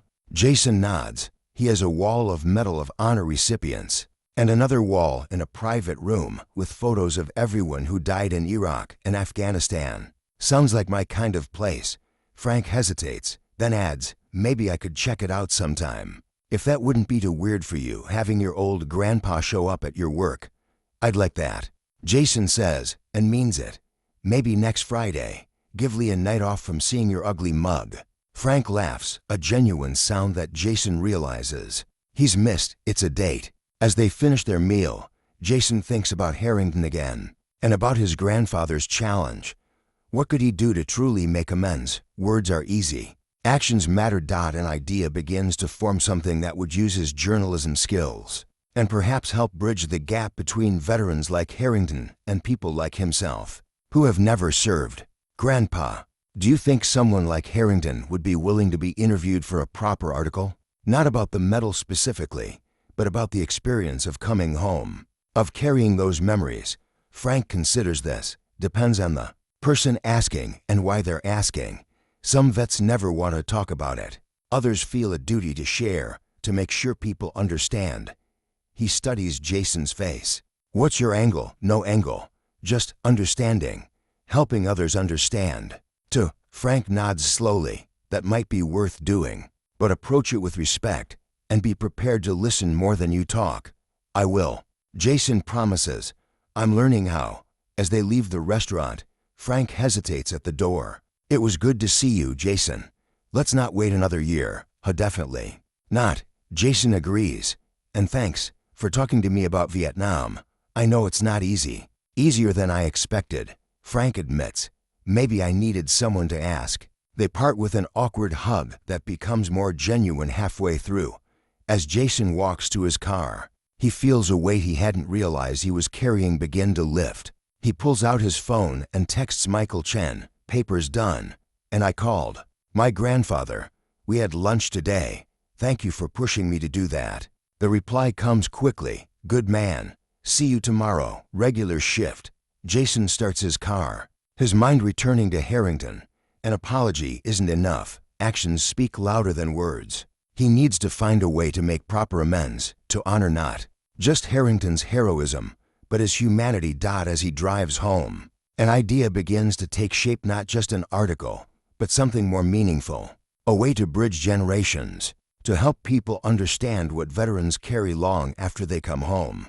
A way to ensure that men like Harrington and his grandfather are seen not just for their service, but for who they are as complete human beings. He's still working out the details when he pulls into his apartment complex. But for the first time in a long while, he feels a sense of purpose that has nothing to do with course credits or resume building. This matters, and he's going to get it. Right. The restaurant is unusually busy for a Wednesday. A veterans group has reserved half the main dining room, filling the space with men and women ranging from World War II elders to fresh-faced Afghanistan veterans. Jason weaves between tables, delivering drinks and taking orders. He's been assigned to the veterans section deliberately, Michael Chen's way of continuing his education. The past week has been a crash course in military culture, history, and etiquette. Sir, can I get you another coffee? He asks an elderly gentleman wearing a Korean War veteran cap. Thank you, son. The man looks up with sharp eyes. You serve? No, sir. Jason answers honestly. I'm a student, journalism major, telling stories, good profession. Make sure you tell the right ones. It's a brief exchange, but one of dozens Jason has had today. The veterans treat him with a mix of casualness and formality that he's coming to recognize. as military culture. They're precise in their orders, thoughtful with their questions, and surprisingly generous with their tips. As he returns to the service station, Michael catches his eye and nods toward the entrance. James Harrington is being seated at a corner table, joined by 3 other men around his age. VA support group, Michael explains quietly. They meet here once a month. Mr. Harrington hasn't joined them before. This is significant. Jason feels a flutter of anxiety. He hasn't seen Harrington since his hasty, awkward apology weeks ago. Should I serve them? He asks. That's why I scheduled you today. Michael gives him a pointed look. Remember everything you've learned. And Jason, no rehearsed apologies this time. If you speak, mean it. Jason nods, taking a moment to gather himself before approaching the table. Harrington sits with his back to the wall, his cane hooked over the edge of his chair. His hands tremble as he adjusts his napkin. Good afternoon, gentlemen. Welcome to Honor Bound. My name is Jason, and I'll be taking care of you today. Can I start you with something to drink? The veterans place their drink orders: coffee, water, with lemon, iced tea. Harrington glances up at Jason, recognition flickering in his eyes, but says nothing. I'll have those right out for you, Jason says, maintaining his professional demeanor while feeling increasingly uncomfortable. Under Harrington's steady gaze at the service station, he prepares the drinks carefully. For Harrington's water, he adds a straw without being asked and uses a more stable, weighted glass that's easier for trembling hands to manage. It's a small courtesy he's learned from watching Dave serve elderly patrons. When he returns with the drinks, the veterans are deep in conversation about a comrade in the hospital.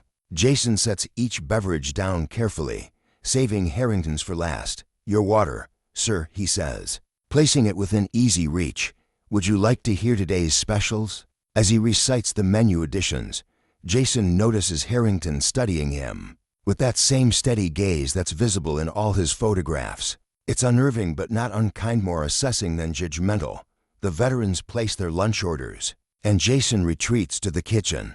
When he returns with their meals 15 minutes later, the conversation has shifted to a lighter topic: fishing spots in the state parks. Jason serves each dish with care, again leaving Harrington for last. Grilled salmon with roasted vegetables, he says, setting the plate down. Can I get you anything else, sir? Harrington looks up at him. You're the sippy cup waiter. The blunt statement catches Jason off guard.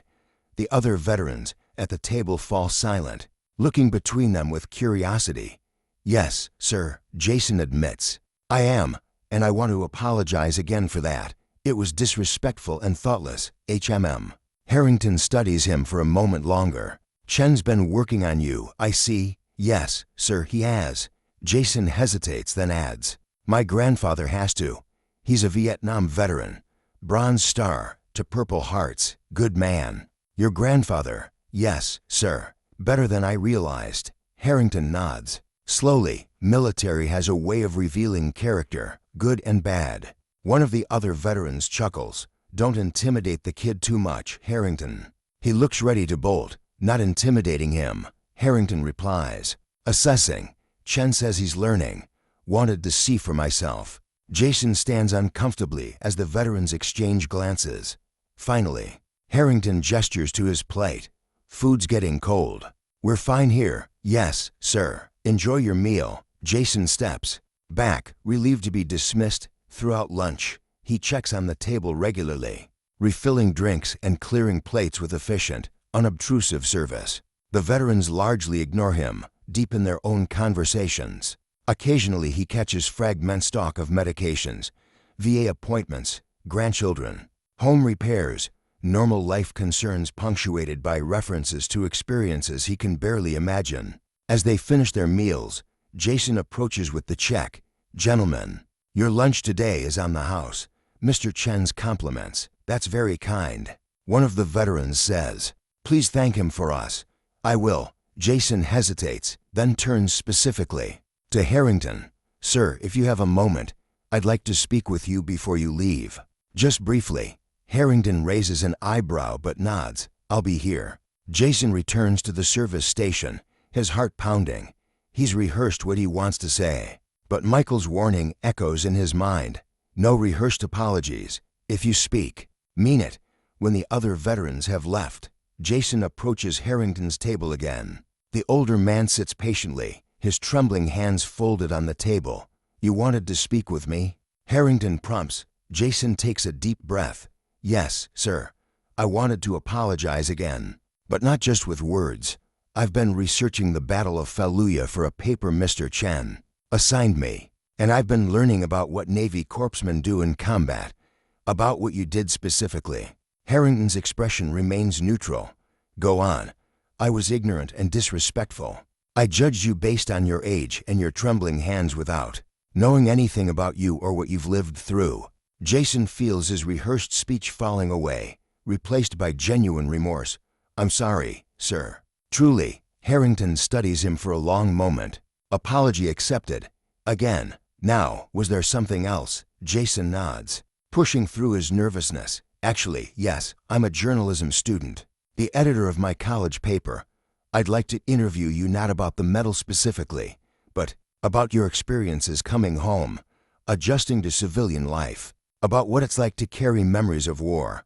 Harrington's eyes narrow slightly. Why? Because people my age don't understand.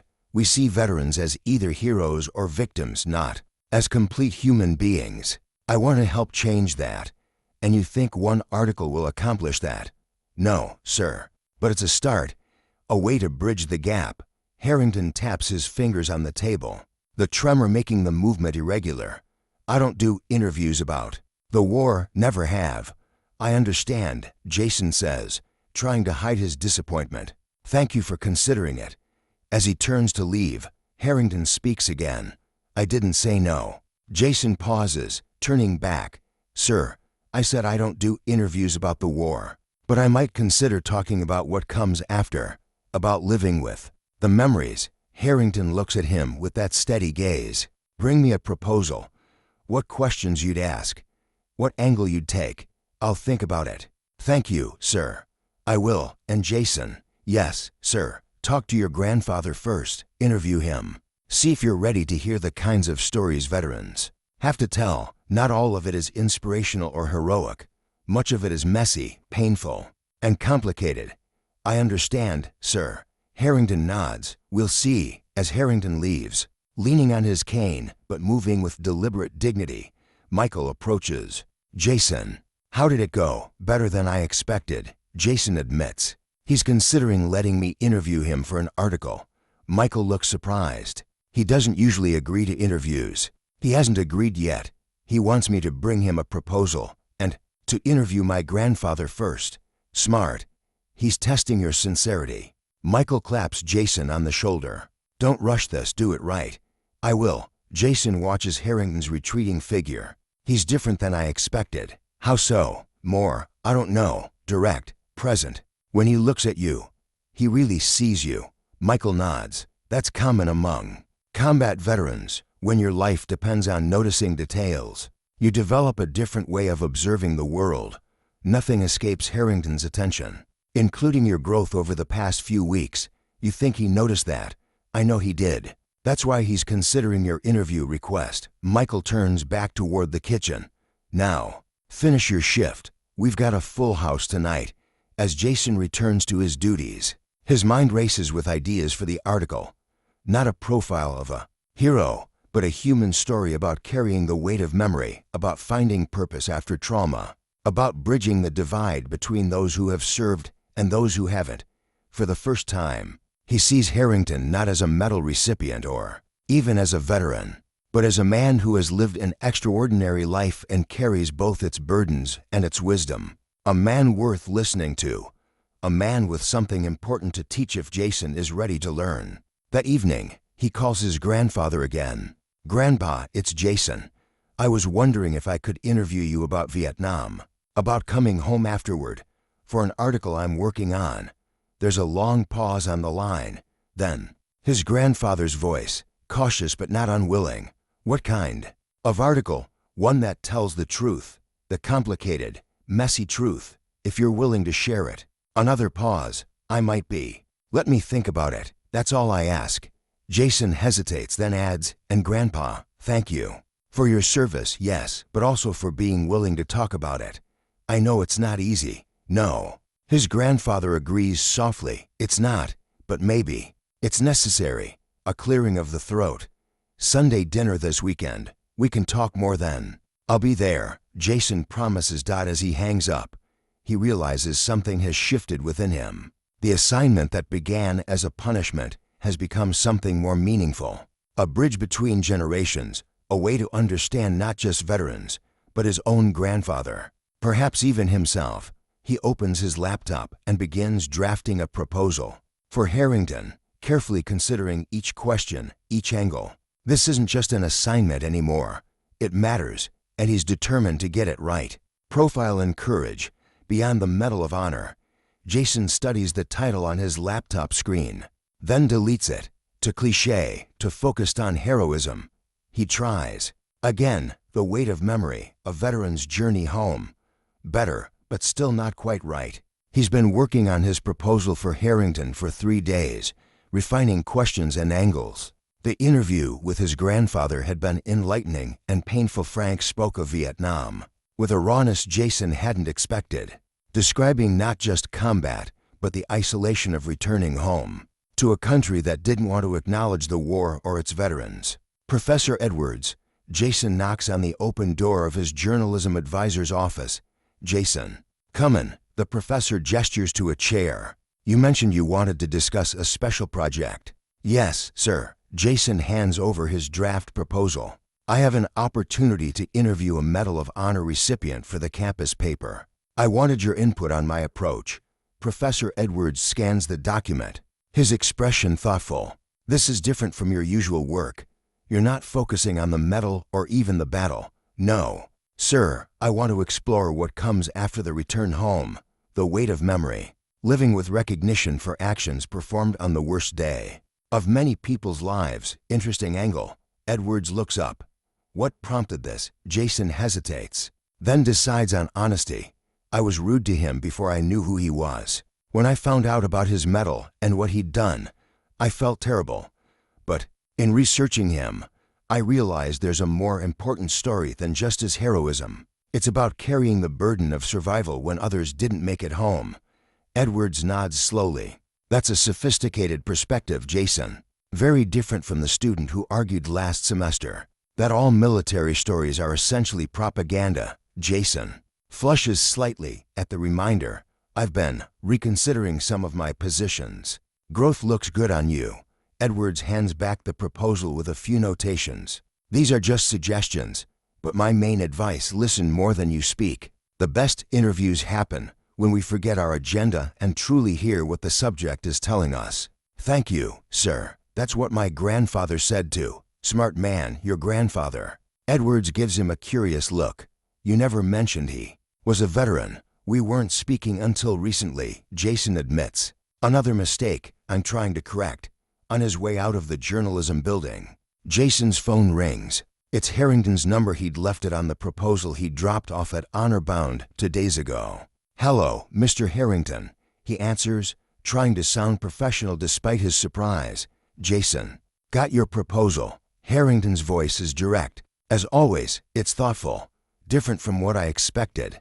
Thank you, sir. Did you interview your grandfather? Yes, sir. It was eye-opening. A grunt of acknowledgement.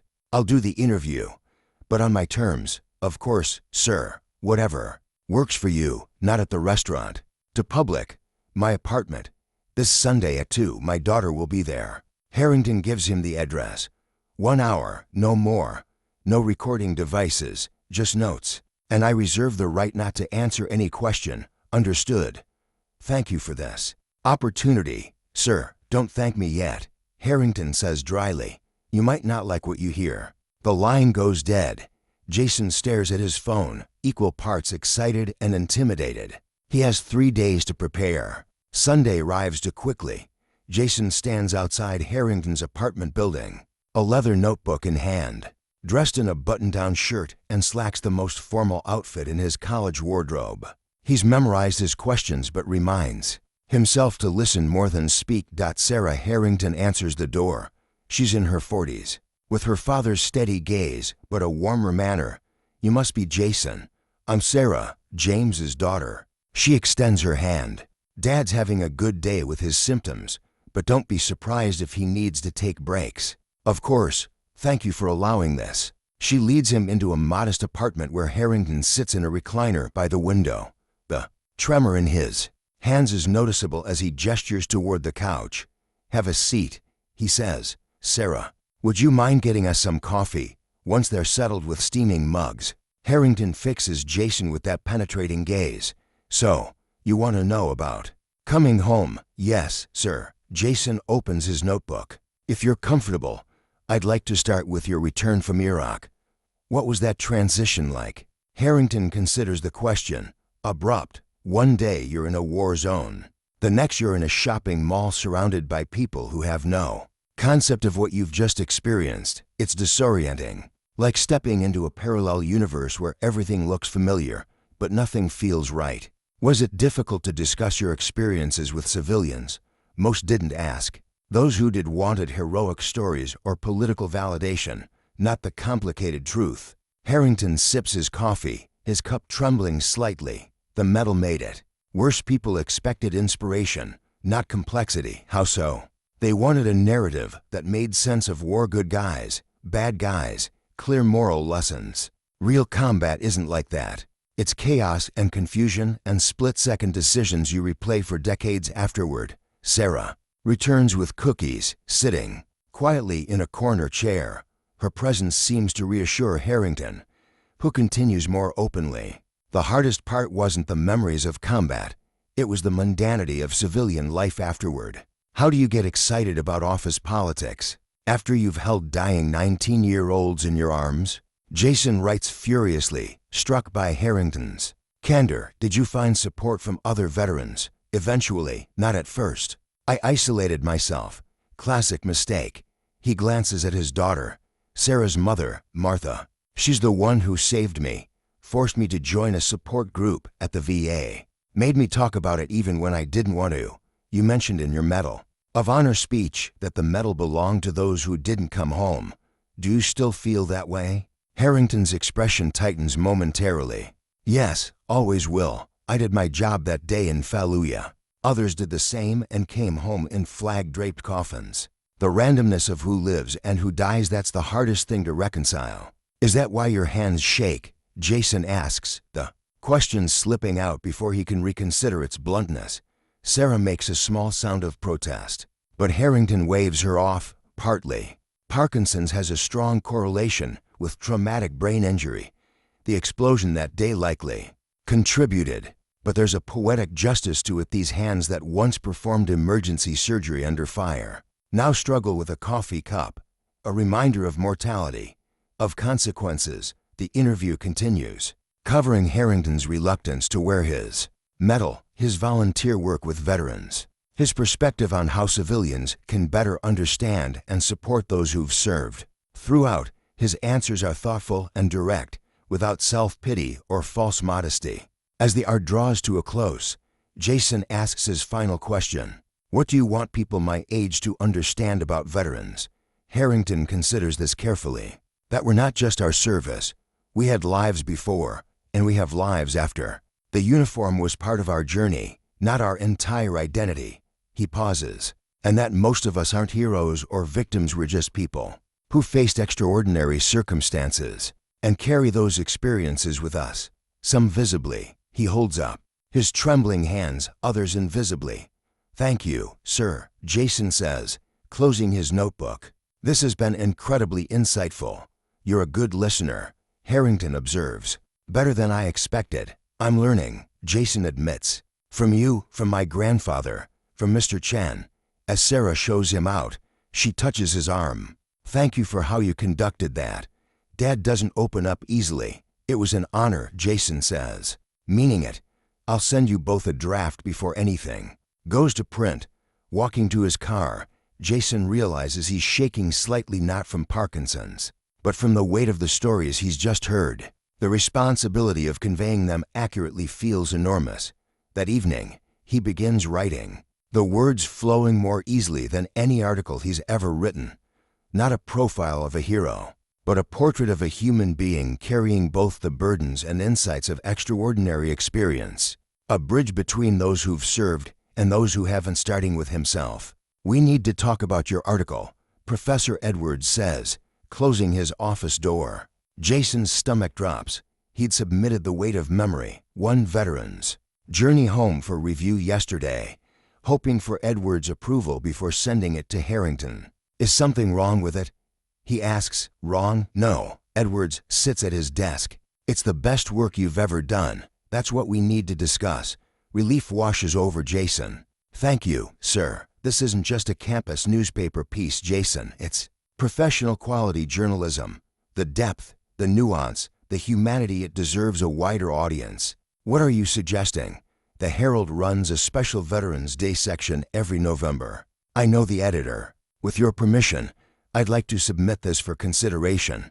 Jason stares at his professor. The Herald is the largest newspaper in the state. Getting published there would be a significant achievement. Would Mr. Harrington be okay with that? He agreed to an interview for the campus paper, not a major publication. "That's why you need to ask him," Edwards says. "But don't sell yourself short. This piece honors his story while making it accessible to civilians. It's exactly the kind of bridge-building journalism we need." Jason leaves the office both elated and anxious. He'd poured everything into the article, trying to capture not just Harrington's words, but his essence, the quiet dignity, the unflinching honesty, the complex relationship with his own heroism. He decides to deliver the draft to Harrington in person rather than emailing it. This conversation needs to happen face-to-face. That afternoon, Sarah answers the door again at Harrington's apartment. "Jason, comin'. Dad mentioned you might be stopping by." Harrington sits in his recliner, watching a baseball game with the sound muted. His tremor seems more pronounced today. "Bad day?" Jason asks, nodding toward Harrington's hands. "Had worse." Harrington replies that the article. Jason hands over the printed pages. "Yes, sir. I wanted to deliver it personally and discuss something with you." Sarah excuses herself to the kitchen while Harrington reads, his expression unreadable. Jason waits nervously, watching the silent baseball game to avoid staring. After what seems like an eternity, Harrington sets the pages down. "You captured it," he says simply. "The contradiction of being honored for the worst day of your life. The isolation of carrying memories civilians can't understand. The guilt of survival." "Thank you, sir. That means a lot. Your writing's improved since your proposal. More direct, less flowery." Jason smiles slightly. "I tried to match your way of speaking. Straightforward, no unnecessary words." Harrington nods approvingly. "What did you want to discuss?" Jason explains Professor Edwards' suggestion about the Herald. "But I won't submit it there without your explicit permission. You agreed to the campus paper, not a statewide publication." Harrington is quiet for a long moment. Who would this reach that the campus paper wouldn't? More veterans, for one, older readers, people with influence over veterans' services and policies, and more civilians who need to understand what veterans carry home with them, Sarah adds, returning with coffee. Harrington picks up the pages again, scanning certain passages. "You included the parts about therapy, about the nightmares, the survivor's guilt." "Yes, sir. You asked for honesty, not hero worship. Most civilians aren't comfortable with that complexity." "Maybe they need to be uncomfortable," Jason suggests. "Maybe that's how understanding begins." Harrington looks at him with new interest. "You've changed since our first encounter." "I'm trying to," Jason admits. "Listening to you and my grandfather, it's changed my perspective." "What about the Medal of Honor recipients who prefer the hero narrative? The ones who use their status for motivational speaking, book deals, political careers. They might not appreciate this more complicated portrayal. It's a challenge, testing Jason's commitment to nuance over simplicity. "With respect, sir, this is your story, not theirs. If they want to tell their stories differently, that's their right. But this article is about your experience, your journey home." Harrington nods slowly. "Submit it to the Herald," he decides, "on one condition. Name it. You expand it. Include your grandfather's perspective as a Vietnam veteran. Compare our experiences coming home, how society treated Vietnam vets versus Iraq vets. The similarities and differences across generations." Jason blinks in surprise. "You want me to make it larger, not smaller?" If it's going to a bigger platform, make it matter more. Veterans from different eras have different homecomings, but many of the internal struggles are the same. That's a story worth telling. I'll need to interview you again, Jason says, and my grandfather in more depth. I'm not going anywhere, Harrington says dryly, holding up his trembling hands, though you might want to hurry before these get worse. Sarah gives her father a sharp look. Dad, gallows humor. Sarah, the boy understands. Jason does understand, in a way he wouldn't have months ago. I'll draft an expanded outline this week. Maybe we could all meet you, me, and my grandfather. Get your perspectives in conversation with each other. Ambitious, Harrington comments, but potentially worthwhile. He glances at his daughter. What do you think, Sarah? I think it's exactly what Mom would have wanted for you, she says softly. Using your experiences to help others understand. Something passes between father and daughter, a shared memory, perhaps, or a private grief. Harrington nods. Decision made. Set it up, he tells Jason, but not here. Neutral ground. The private room at Honor Bound might work. As Jason prepares to leave, Harrington gestures for him to wait. There's something else you should know, something I didn't mention. In the interview, sir, the Marines I saved that day, Chen was arranging a small reunion. Just the four of us. He may have mentioned it to you. He did, briefly. Said you were considering it. I've agreed to attend, this Saturday. Harrington's steady gaze meets Jason's. Would be good material for your expanded article, if you're interested. Jason understands what's being offered, not just access to a powerful moment, but trust. I'd be honored, sir, but only if everyone's comfortable with my presence. I'll speak to Chen. He's expecting you for your shift anyway. As Jason drives home, his mind races with the possibilities for the expanded article. Not just Harrington's story now, but a multi-generational exploration of veterans' experiences coming home. Vietnam, Iraq, Afghanistan, different wars, different homecomings, but shared struggles with memory, meaning, and reintegration. He calls his grandfather. Grandpa, it's Jason. How would you feel about meeting James Harrington, the Medal of Honor recipient I've been interviewing, the corpsman from Fallujah? I'd be honored. Frank's voice holds genuine respect. What's the occasion? Jason explains. The expanded article concept, his grandfather listening attentively.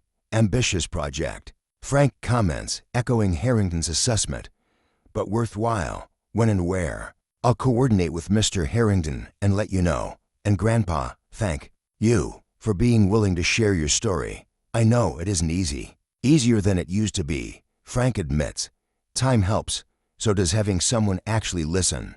That evening, Jason drafts the expanded outline, structuring it as a conversation across generations, from Vietnam to Iraq to Afghanistan, exploring how society's treatment of returning veterans has evolved. While many of the internal struggles remain constant, he titles it The Long Journey Home, 3 Generations of American Veterans. On war, memory, and return, it's more ambitious than anything he's ever attempted, requiring more research, more interviews, more nuance. But for the first time in his academic career, Jason isn't thinking about grades or resume building. He's thinking about responsibility to Harrington, to his grandfather, to veterans whose stories deserve to be told with honesty and respect. He's thinking about bridges between military and civilian worlds, between generations, between the past and the future. And he's thinking about his own journey from ignorance to understanding, from mockery to respect. The waiter who laughed at trembling hands has become someone else entirely, someone who recognizes that those hands and the stories they carry have much to teach him about courage, sacrifice, and the quiet heroism of living with difficult memories. Table 7 needs water refills, Jason reminds the new server, a college freshman still learning the rhythm of restaurant service. And check on table 12's appetizers, they should be up by now.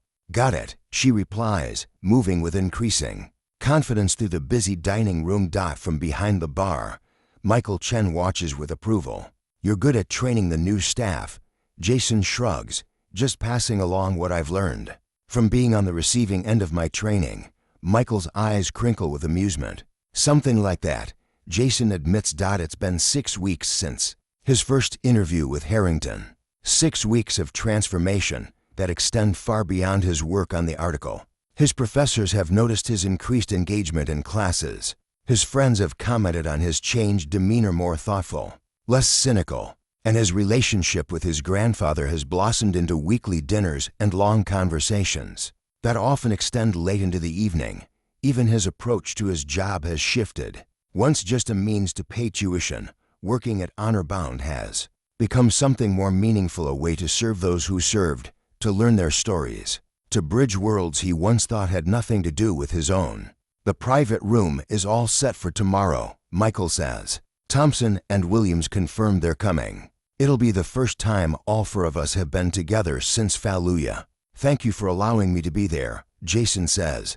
I know. It's a private moment. Harrington requested it. Said your article project is important. Michael studies him. He doesn't say that lightly. The responsibility weighs on Jason. The reunion between Harrington and the Marines he saved will be emotionally charged, intensely personal. His presence must be respectful, unobtrusive, yet observant enough to capture the significance of the moment. I won't let him down, Jason promises. I know you won't. Michael glances toward the entrance. Speaking of important projects, your grandfather's here. Frank Kelly stands just inside the door, surveying the restaurant with the heightened awareness Dave had described weeks ago, checking exits, scanning faces, never putting his back to the entrance. Jason recognizes the behavior now, having seen it in Harrington and other veterans who frequent Honor Bound. Grandpa, he greets, approaching with a warm handshake that evolves into a brief hug. Welcome to Honor Bound. Nice place, Frank comments, taking in the military memorabilia with appreciation. Your boss a Marine, 3 tours in Iraq. Jason confirms, come meet him. As he introduces his grandfather to Michael, Jason observes the immediate connection between them, a shared language of experience that transcends their different eras of service. They exchange unit designations, deployment locations, commanding officers' names, establishing their places in the Brotherhood of Arms. Your grandson's doing important work, Michael tells Frank as he leads them to a table. His article project is going to help a lot of people understand what veterans go through. He's finally putting that journalism degree to good use, Frank agrees with gruff pride. The paper's running it in the Veterans Day special section. Jason explains, they've given me for full pages. That's significant real estate, Michael notes. They must be impressed with what you've shown them. Professor Edwards has been helping me refine it, and having Mr. Harrington and Grandpa review everything for accuracy has been invaluable. Over dinner, Jason watches his grandfather interact with the other veterans on staff. There's an easy camaraderie that crosses generations. Vietnam vets nodding respectfully to Iraq veterans, Afghanistan veterans deferring slightly to their older counterparts. Age and rank still matter in this world, Jason has learned, but shared experience matters more. Wanted to show you something, Frank says after their meal, pulling a small box from his pocket. Found it while going through some old footlockers for those photographs you wanted. Inside is a tarnished bronze star medal on a faded ribbon. Your Bronze Star, Jason says quietly, awarded for the action I told you about. Carrying Johnson through the jungle after the ambush, Frank's weathered fingers brushed the medal. Haven't looked at it in decades. Why show me now? Because you're finally ready to understand what it means and what it doesn't mean. Frank closes the box. It's just metal and ribbon. The real meaning is in the memory of what we did for each other that day, in the fact that Johnson got to go home to his family because we didn't leave him behind. Jason thinks of Harrington's similar words about his Medal of Honor. The medal was just for doing my job. The real heroes are the ones who didn't come home. I understand better now, Jason says. Not completely, I can't without having been there, but better than before. Frank nods, satisfied. That's all anyone can ask. As they prepare to leave, Michael approaches their table. Mr. Kelly, we have a wall of honor for Medal of Honor recipients, but we also recognize other Valor Awards. He gestures toward a section of the wall dedicated to Silver Star and Bronze Star recipients. If you're comfortable, we'd be honored to add your photograph and citation. Frank looks startled. That's not necessary. I was just doing my job, like everyone else over there. That's what they all say. Michael replies with understanding. The offer stands. Whenever you're ready, Jason knows where to find me, outside. In the parking lot, Frank is uncharacteristically quiet. You okay, Grandpa? Jason asks. Yeah. Frank clears his throat. It's just been a long time since anyone acknowledged that part of my life. In a positive way, when we came home from Vietnam, people either ignored our service or treated us like we had something to be ashamed of. That's part of what I'm trying to capture in the article, Jason says. How different generations of veterans were received when they came home, and how that affected their reintegration. Frank nods. Good angle. Important story. He claps Jason on the shoulder. You're doing good work, son. Not just the article, the way you've grown. Your grandmother would be proud. The simple words of approval mean more to Jason than any academic accolade ever has. The next morning, Jason arrives at honor-bound hours before the reunion is scheduled to begin. Michael is already there, meticulously arranging the private dining room, adjusting place settings, checking lighting, ensuring everything is perfect. Nervous? Jason asks, noting Michael's unusual intensity. A bit, Michael admits. Haven't seen Thompson or Williams since AVA event 5 years ago. And Harrington, well, he saved our lives. How do you adequately thank someone for that? It's a vulnerability Jason wouldn't have recognized in the stern restaurant owner months ago. Now he sees the man beneath the Marine, someone still processing experiences from decades ago, still carrying both gratitude and grief. Just being here probably means more than you realize. Jason offers. Mr. Harrington told me one of the hardest parts of receiving the medal was feeling separated from the man he served with, put on a pedestal. That made normal relationships difficult. Michael considers this. That makes sense. We've all felt it to some degree, the discomfort when civilians call us heroes, the distance it creates. They work together, preparing the room for the reunion. Jason sets up a small recording device with Harrington's permission, not to intrude on the private conversations, but to capture ambient sounds for a multimedia component of the article. By the way, Michael says as they finish, I've been meaning to tell you you're being promoted to shift leader, starting next week. Jason looks up in surprise. Really? Why? Because you've earned it. Your work ethic, your interaction with customers, especially the veterans, and the way you've been mentoring the new staff. You're not the same kid who mocked an old man's trembling hands. No, Jason agrees quietly. I'm not. Growth deserves recognition, Michael says simply. Just like your grandfather's Bronze Star, the first to arrive is James Harrington, accompanied by his daughter Sarah. His tremor is noticeable today, but his bearing remains dignified. He greets Michael with a firm handshake despite the trembling. Lance Corporal Chen, he says formally, then breaks into a rare smile. Though I suppose it's Mr. Chen now. Always a Marine, sir, Michael replies. But Michael is fine. Thompson arrives next, a tall man with a pronounced limp, the result of his injuries in Fallujah. He embraces Michael warmly before turning to Harrington with evident emotion. Doc, he says simply, and the single word contains volumes of respect and gratitude. Williams is the last to arrive, shorter, stockier, with a physician's observant gaze. As promised in his interview, he became a doctor after his military service, inspired by Harrington's life-saving care under fire. The reunion begins tentatively for men who shared the worst day of their lives, now navigating the complex emotions of survival, gratitude, and shared memory. Jason remains in the background, observing with notebook in hand, occasionally jotting down impressions, but mostly watching the interaction. With respectful attention, gradually, the initial formality gives way to more natural conversation.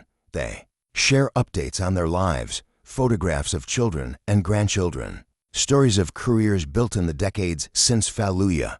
Throughout, Jason notices how they instinctively accommodate Harrington's trembling hands, Williams quietly stabilizing his water glass when needed, Thompson positioning plates within easier reach, Michael ensuring everything is accessible. They do it without drawing attention to the assistants, without pitying or infantilizing. Just quiet, practical support for a comrade who once did far More for them. It's a stark contrast to Jason's own mocking sippy cup comment months ago. The memory brings a flush of shame, but also a measure of gratitude for how far he's come. As the reunion continues, Jason realizes he's witnessing something profound, not just veterans reconnecting, but human beings acknowledging the threads of fate, courage, and sacrifice that bind them together across decades. He understands now why Harrington wanted him here. This is the heart of the story he's trying to tell, not about medals or battlefield heroics, but about the enduring connections, forged in moments of extremity and carried forward through lifetimes of ordinary days. The long journey home, 3 generations of American veterans on war, memory, and return. The headline spans the top of the newspaper's Veterans Day special section, accompanied by black and white photographs of Harrington, Frank Kelly, and a young Afghanistan veteran named Miguel Santos, whom Jason had interviewed as part of his expanded article. Jason stares at the printed pages with a mixture of pride and anxiety. After weeks of interviews, revisions, and fact-checking, his work is now in the hands of readers throughout the state. The responsibility feels enormous. It's good, Professor Edwards assures him, folding the newspaper carefully. More than good, it's professional quality journalism, the kind that changes perspectives. I hope so, Jason says. That was the goal. They're sitting in Edwards' office, reviewing the final published version. The Herald had given Jason, for full pages, an unprecedented amount of space. For a student journalist, and had maintained his original vision with minimal edits. The intergenerational approach works beautifully, Edwards comments, showing how Vietnam veterans were often shunned when they returned home. Iraq veterans received more support, but still struggled with civilian disconnection. And Afghanistan veterans face their own unique challenges. Yet all share common experiences of carrying memories civilians can't fully understand. Jason nods. That's what Harrington and my grandfather kept emphasizing. Different wars, different homecomings, but similar internal struggles. Have they seen the published version? Not yet. I'm bringing copies to them today. Jason checks his watch. Actually, I should get going. Mr. Harrington is expecting me at noon. As he drives to Harrington's apartment, Jason reflects on the journey that led to this moment. From a thoughtless comment about trembling hands to a deep exploration of veterans' experiences across generations. From seeing elderly veterans as just old people to recognizing them as individuals with rich, complex histories that continue to shape their present. Sarah answers the door, greeting Jason warmly. He's been waiting for you. Barely slept last night, though he won't admit it. Harrington sits in his usual recliner, his tremor more pronounced than usual, a sign of fatigue or stress. Jason has learned. The paper's out, Jason says, handing over a copy of the Herald. They gave us for full pages and kept everything intact. Harrington takes the newspaper, his trembling hands making the pages rustle. Sarah sits beside him, helping to steady the paper as he reads. Jason waits nervously as Harrington's eyes move methodically across the pages. The article begins with the reunion at Honor Bound, using that powerful moment to introduce the 3 veterans whose stories form the backbone of the piece. It then weaves between their experiences: Frank in Vietnam, Harrington in Iraq, Miguel in Afghanistan, exploring their different homecomings and shared struggles with memory, purpose, and civilian reintegration. Throughout, Jason has been careful to present them as complete human beings, not just veterans, showing their professional accomplishments, family relationships, hobbies, and perspectives on current events. The complexity of their lives defies simple categorization as either heroes or victims. Well, Jason finally asks when Harrington sets down the paper, "You kept your promise."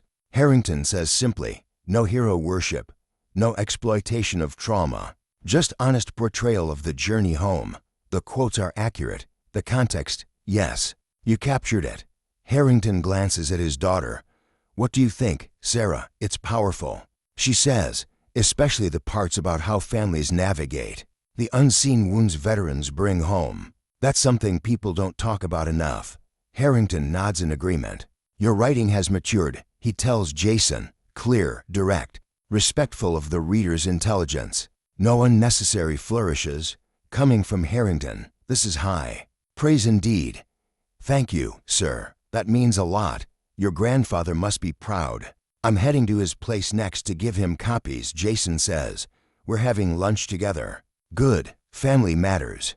Harrington hesitates, then adds, there's something I want to show you before you go. He gestures toward a drawer in the side table. Sarah, would you mind? Sarah opens the drawer and removes a small wooden box, the same one Jason had glimpsed during his first visit to Harrington's apartment. She places it on Harrington's lap with deliberate movements, fighting against his tremor. Harrington opens the box to reveal his Medal of Honor nestled in blue velvet. First time I've taken this out in years, he says. Usually stays in the drawer. It's beautiful, Jason says quietly, understanding the significance of this moment. It's just metal and ribbon, Harrington replies, echoing Frank's words about his bronze star. But it represents something important, not my heroism, but the sacrifice of those who didn't come home, the burden of memory those of us who survived. Carry forward. He closes the box carefully. Your article honors that burden, helps civilians understand it without romanticizing or simplifying it. That's no small accomplishment. I had good teachers, Jason says. You, my grandfather, Mr. Chen, all the veterans who shared their stories with me. You were ready to listen, Harrington observes. Not everyone is. As Jason prepares to leave, his phone buzzes with a text from Michael Chen. Article is excellent. Already getting calls about it at the restaurant.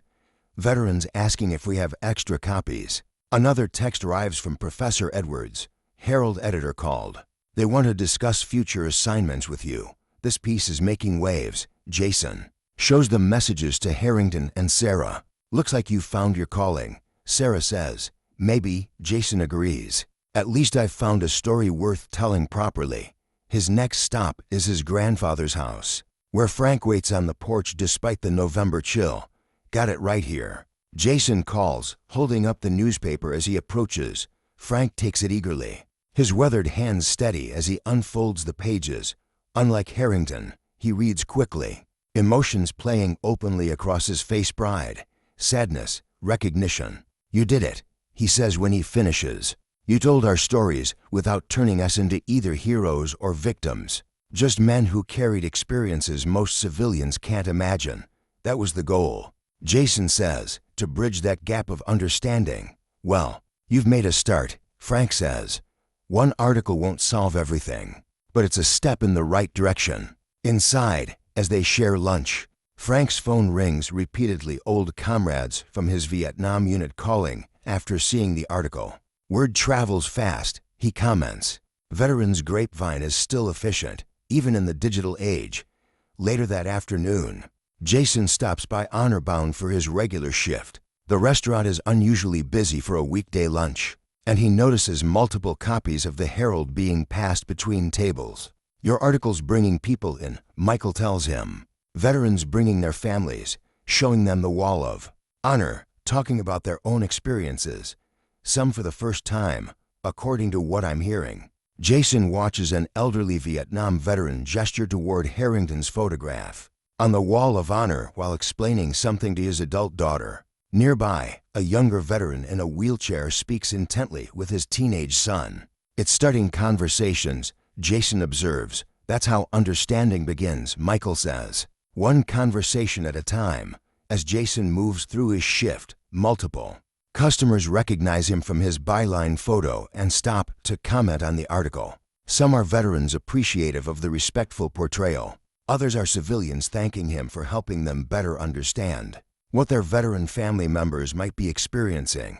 One interaction stands out: a young woman, about Jason's age, who approaches him near the end of his shift. Are you Jason Kelly, who wrote the article in today's Herald?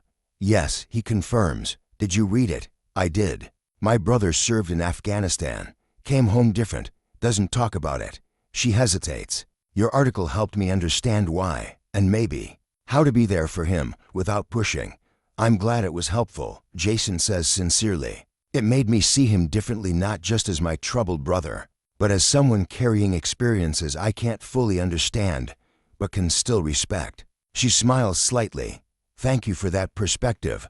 As she walks away, Jason realizes he's witnessing exactly what he'd hoped to accomplish, not just informing readers, but transforming how they see and interact with the veterans in their lives. The article isn't changing the world, but it's changing some perspectives, opening some minds, starting some conversations, building some bridges.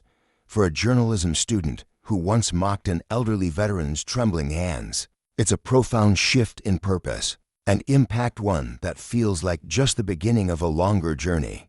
"Are you sure about this?" Sarah asks, adjusting her father's tie. "You can still change your mind."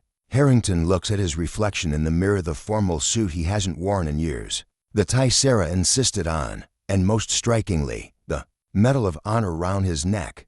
The blue ribbon stands out against the white shirt, the gold star catching the light.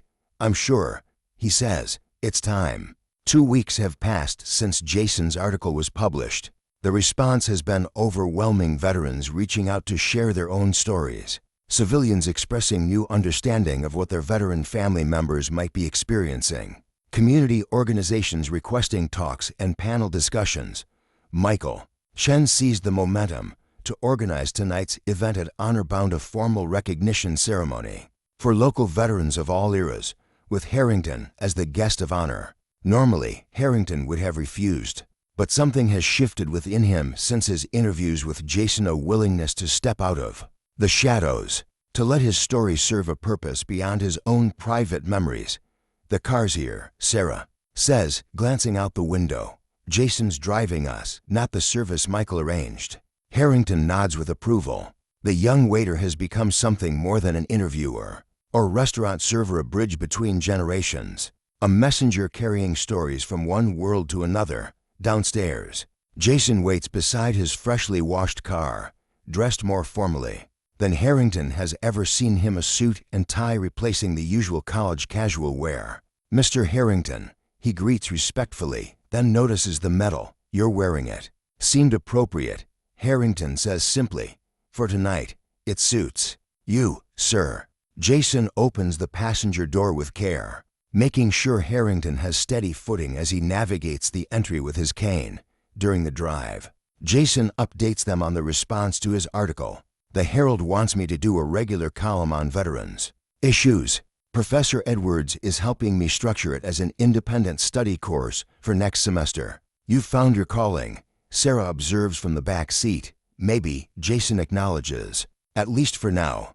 "Your grandfather attending tonight?" Harrington asks. "Yes, sir. He's bringing some of his Vietnam veteran friends. They've started meeting weekly since the article came out, sharing stories, supporting each other." Harrington nods with satisfaction. "Good. Men their age kept silent too long.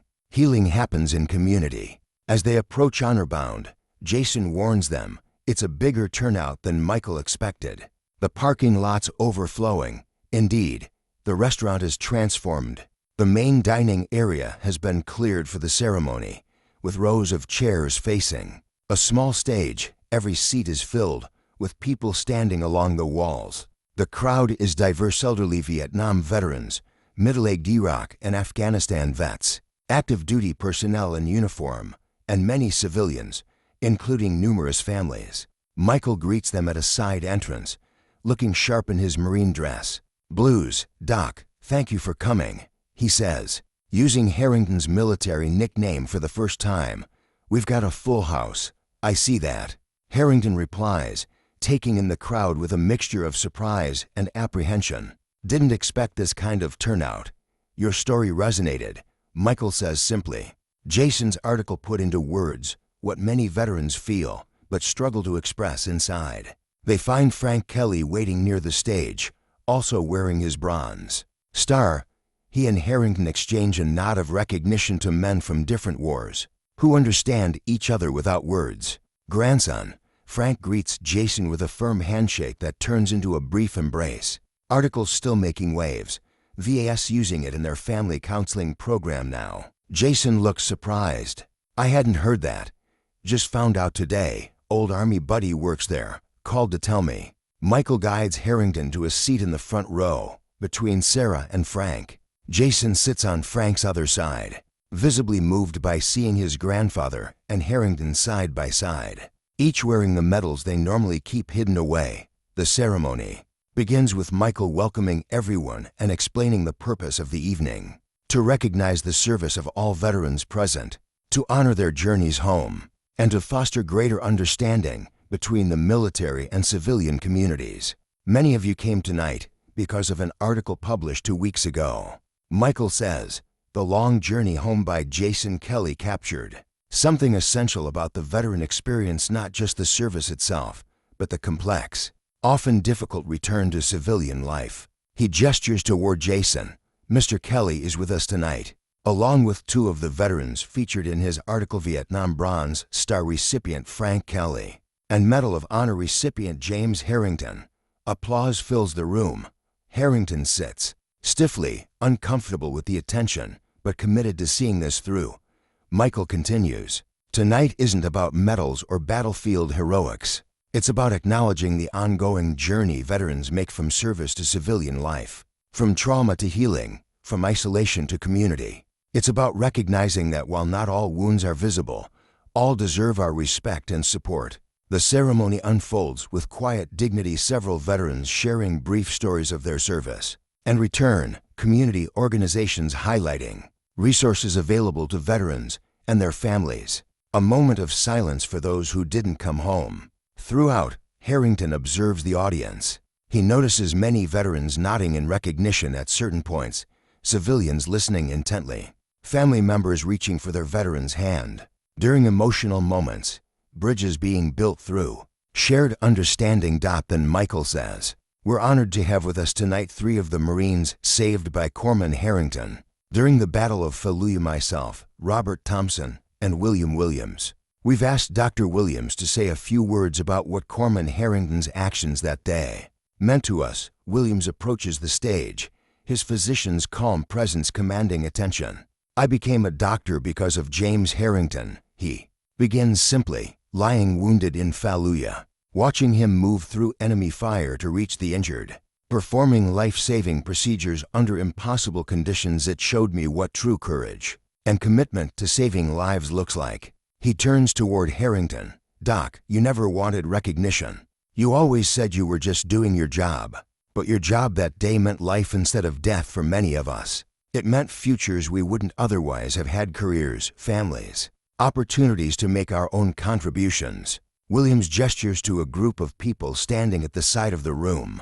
"I'd like to introduce some people who exist because of what you did that day." One by one, he names them: Michael's wife and daughter, Thompson's 3 children, his own son and daughter, family members who would never have been born if Harrington hadn't saved their fathers in Fallujah. "This is your legacy, Doc," Williams concludes. "Not just the lives you saved directly, but all the lives that flowed from that moment of courage. On behalf of all of us, thank you." The room erupts in applause. Sarah squeezes her father's hand, tears streaming down her face. Harrington sits rigidly, emotion evident in his eyes despite his composed expression. Michael returns to the stage. Corpsman Harrington doesn't like speeches or formal recognition, but he's agreed to say a few words tonight. "Doc," with deliberate movements, fighting against his tremor, Harrington rises and makes his way to the stage. The medal around his neck catches the light as he faces the audience. "I'm not good at speeches," he begins, his voice steady despite his trembling hands. "Never have been. But tonight isn't about me. It's about all of us who served, regardless of when or where. It's about the journey we share, not just during deployment, but in all the days that follow." He looks out at the diverse gathering. That journey doesn't end when we take off the uniform. In many ways, it's just beginning. The challenge becomes finding purpose in peace, carrying memories with honor rather than being crushed by them, building bridges between our experiences and civilian understanding. His gaze finds Jason in the audience. Sometimes those bridges come from unexpected places. Sometimes it takes a young man asking honest questions to help us find the words for things we've carried silently for years. Harrington touches the medal at his neck. "I wear this tonight not for myself, but for all those who didn't come home from all our wars. Their journey was cut short.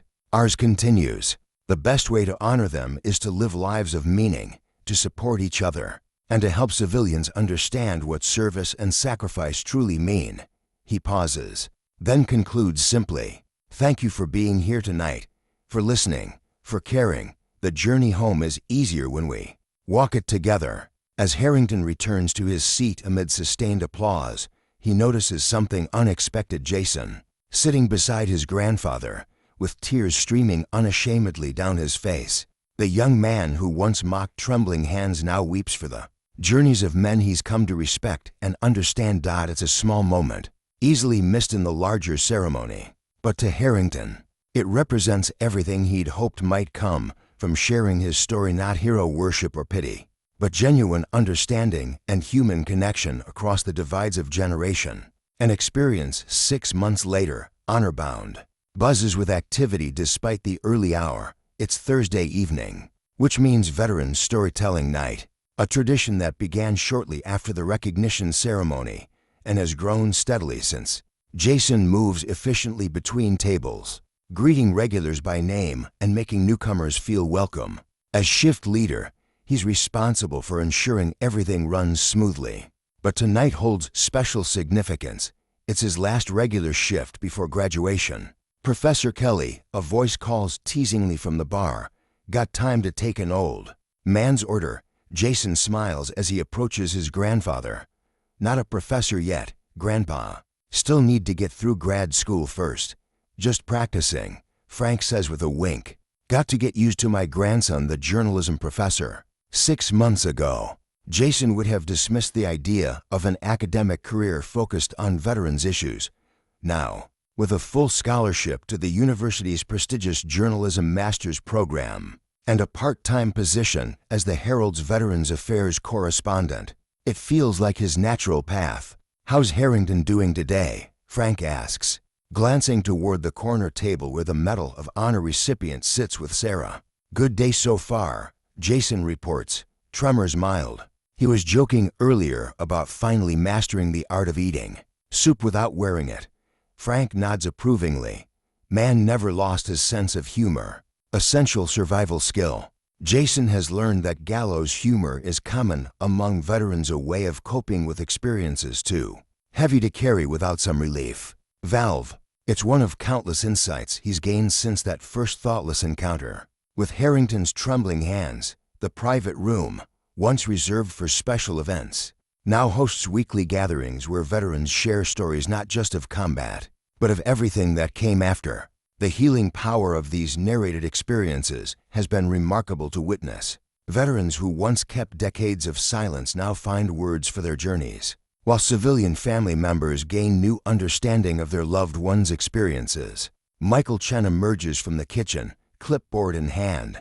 Full house tonight, he announces. We've got 3 first-timers signed up to share, including my grandson. Frank says proudly, about time he took his turn at the microphone. Jason shakes his head. I'm not a veteran, Grandpa. These nights are for your stories, not mine.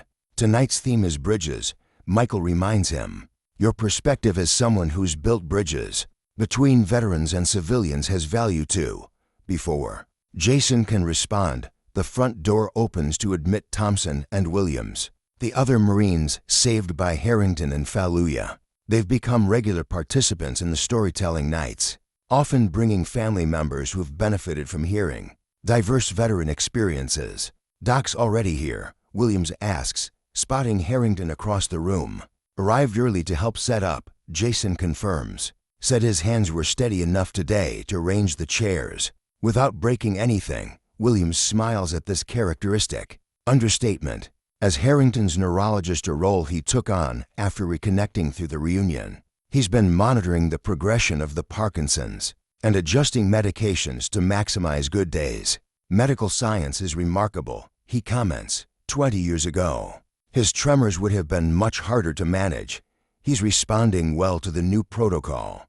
Jason has witnessed this medical relationship with interest. The wounded Marine who became a doctor now caring for the corpsman who once saved his life. The cycle of service and care continuing across decades. As 7 o'clock approaches, the restaurant transitions from dinner service to the storytelling event.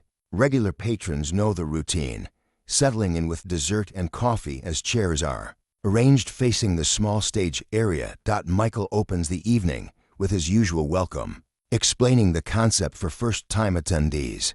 Veterans Storytelling Night began as a way for those who've served to share experiences that often go untold. Tonight's theme is bridges, the connections between military and civilian worlds, between generations of veterans, between those who've served and those who support them. From his position near the back, Jason watches the audience, veterans of varying ages, family members, community members, even several of his journalism students who've come to observe the storytelling format for a class.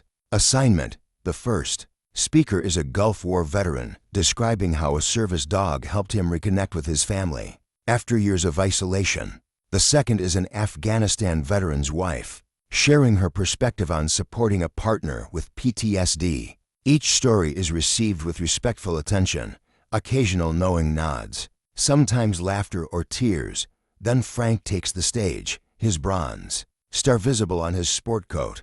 "I'm Frank Kelly, Vietnam, 1968 to 70, he begins, using the standard introduction. My bridge story isn't about Vietnam itself, but about what happened 40 years later. He looks directly at Jason.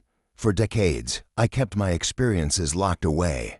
Didn't talk about Vietnam, even with family, especially with family. Created a distance that grew wider with each passing year. My son never really knew me because of it, and I was losing my grandson the same way." Jason feels a tightness in his throat as his grandfather continues. "Then 6 months ago, my grandson called me out of the blue, said he wanted to hear about Vietnam for an article he was writing. First time anyone in my family had asked directly." Frank's voice grows contemplative. "Wasn't easy, those first conversations. 40 years of silence doesn't break overnight, but we kept talking. Kept building that bridge between us, one story at a time." He gestures toward Jason. "Now we have dinner every Sunday. Talk about everything Vietnam, yes, but also baseball, politics, his studies, my woodworking. Found out we have more in common than either of us realized." Frank's voice catches slightly. "That's my bridge story. Finding my grandson after all these years, and through him, finding parts of myself I thought were lost for good." The applause is warm as Frank returns to his seat. Jason blinks back unexpected tears, touched by his grandfather's public acknowledgement of their reconnection. Several more veterans speak, each interpreting the bridge's theme through their unique experiences. Then Michael announces, "Our final speaker tonight is someone who's become an important bridge builder in our community. Many of you know him as the author of The Long Journey Home and the weekly Herald column Veteran Perspectives. Please welcome Jason Kelly." Surprised, Jason finds himself moving toward the stage as the audience applauds. He hadn't planned to speak, but looking out at the gathered veterans, including Harrington watching steadily from his corner table, he knows what needs to be said. "I'm not a veteran," he begins, "so I can't speak to the experience of service or combat, but I can speak to the journey of understanding, from ignorance to awareness, from casual disrespect to profound respect." He tells the story of his first encounter with Harrington, the mocking comment about trembling hands, the subsequent discovery of who Harrington was and what he'd done in Fallujah. He speaks honestly about his initial apology being motivated primarily by fear of losing his job. But then something changed. He continues, "I began listening, really listening to Mr. Harrington, to my grandfather, to all the veterans who were willing to share their stories. I started to understand that behind every aging veteran is a young person who gave up a piece of their life and sometimes pieces of themselves in service to something larger." Jason glances at Harrington.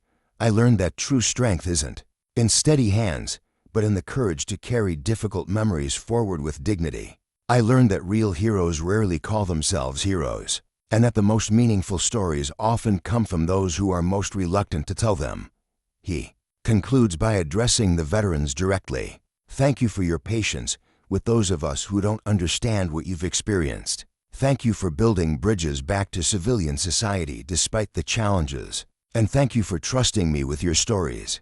I promise to carry them forward with the respect they deserve." The applause that follows feels like acceptance, not just of his words, but of his place in this community that began with a thoughtless comment and evolved into something meaningful and lasting. After the formal program ends, people linger in small groups, continuing conversations sparked by the stories shared. Jason makes his way to Harrington's table, where Sarah has been joined by Frank. "Didn't expect to see my sippy cup comment immortalized in a public speech," Harrington says dryly. "I hope that was okay," Jason says. "It felt important to acknowledge where this journey started." "Honesty matters," Harrington approves, "and it showed how far you've come."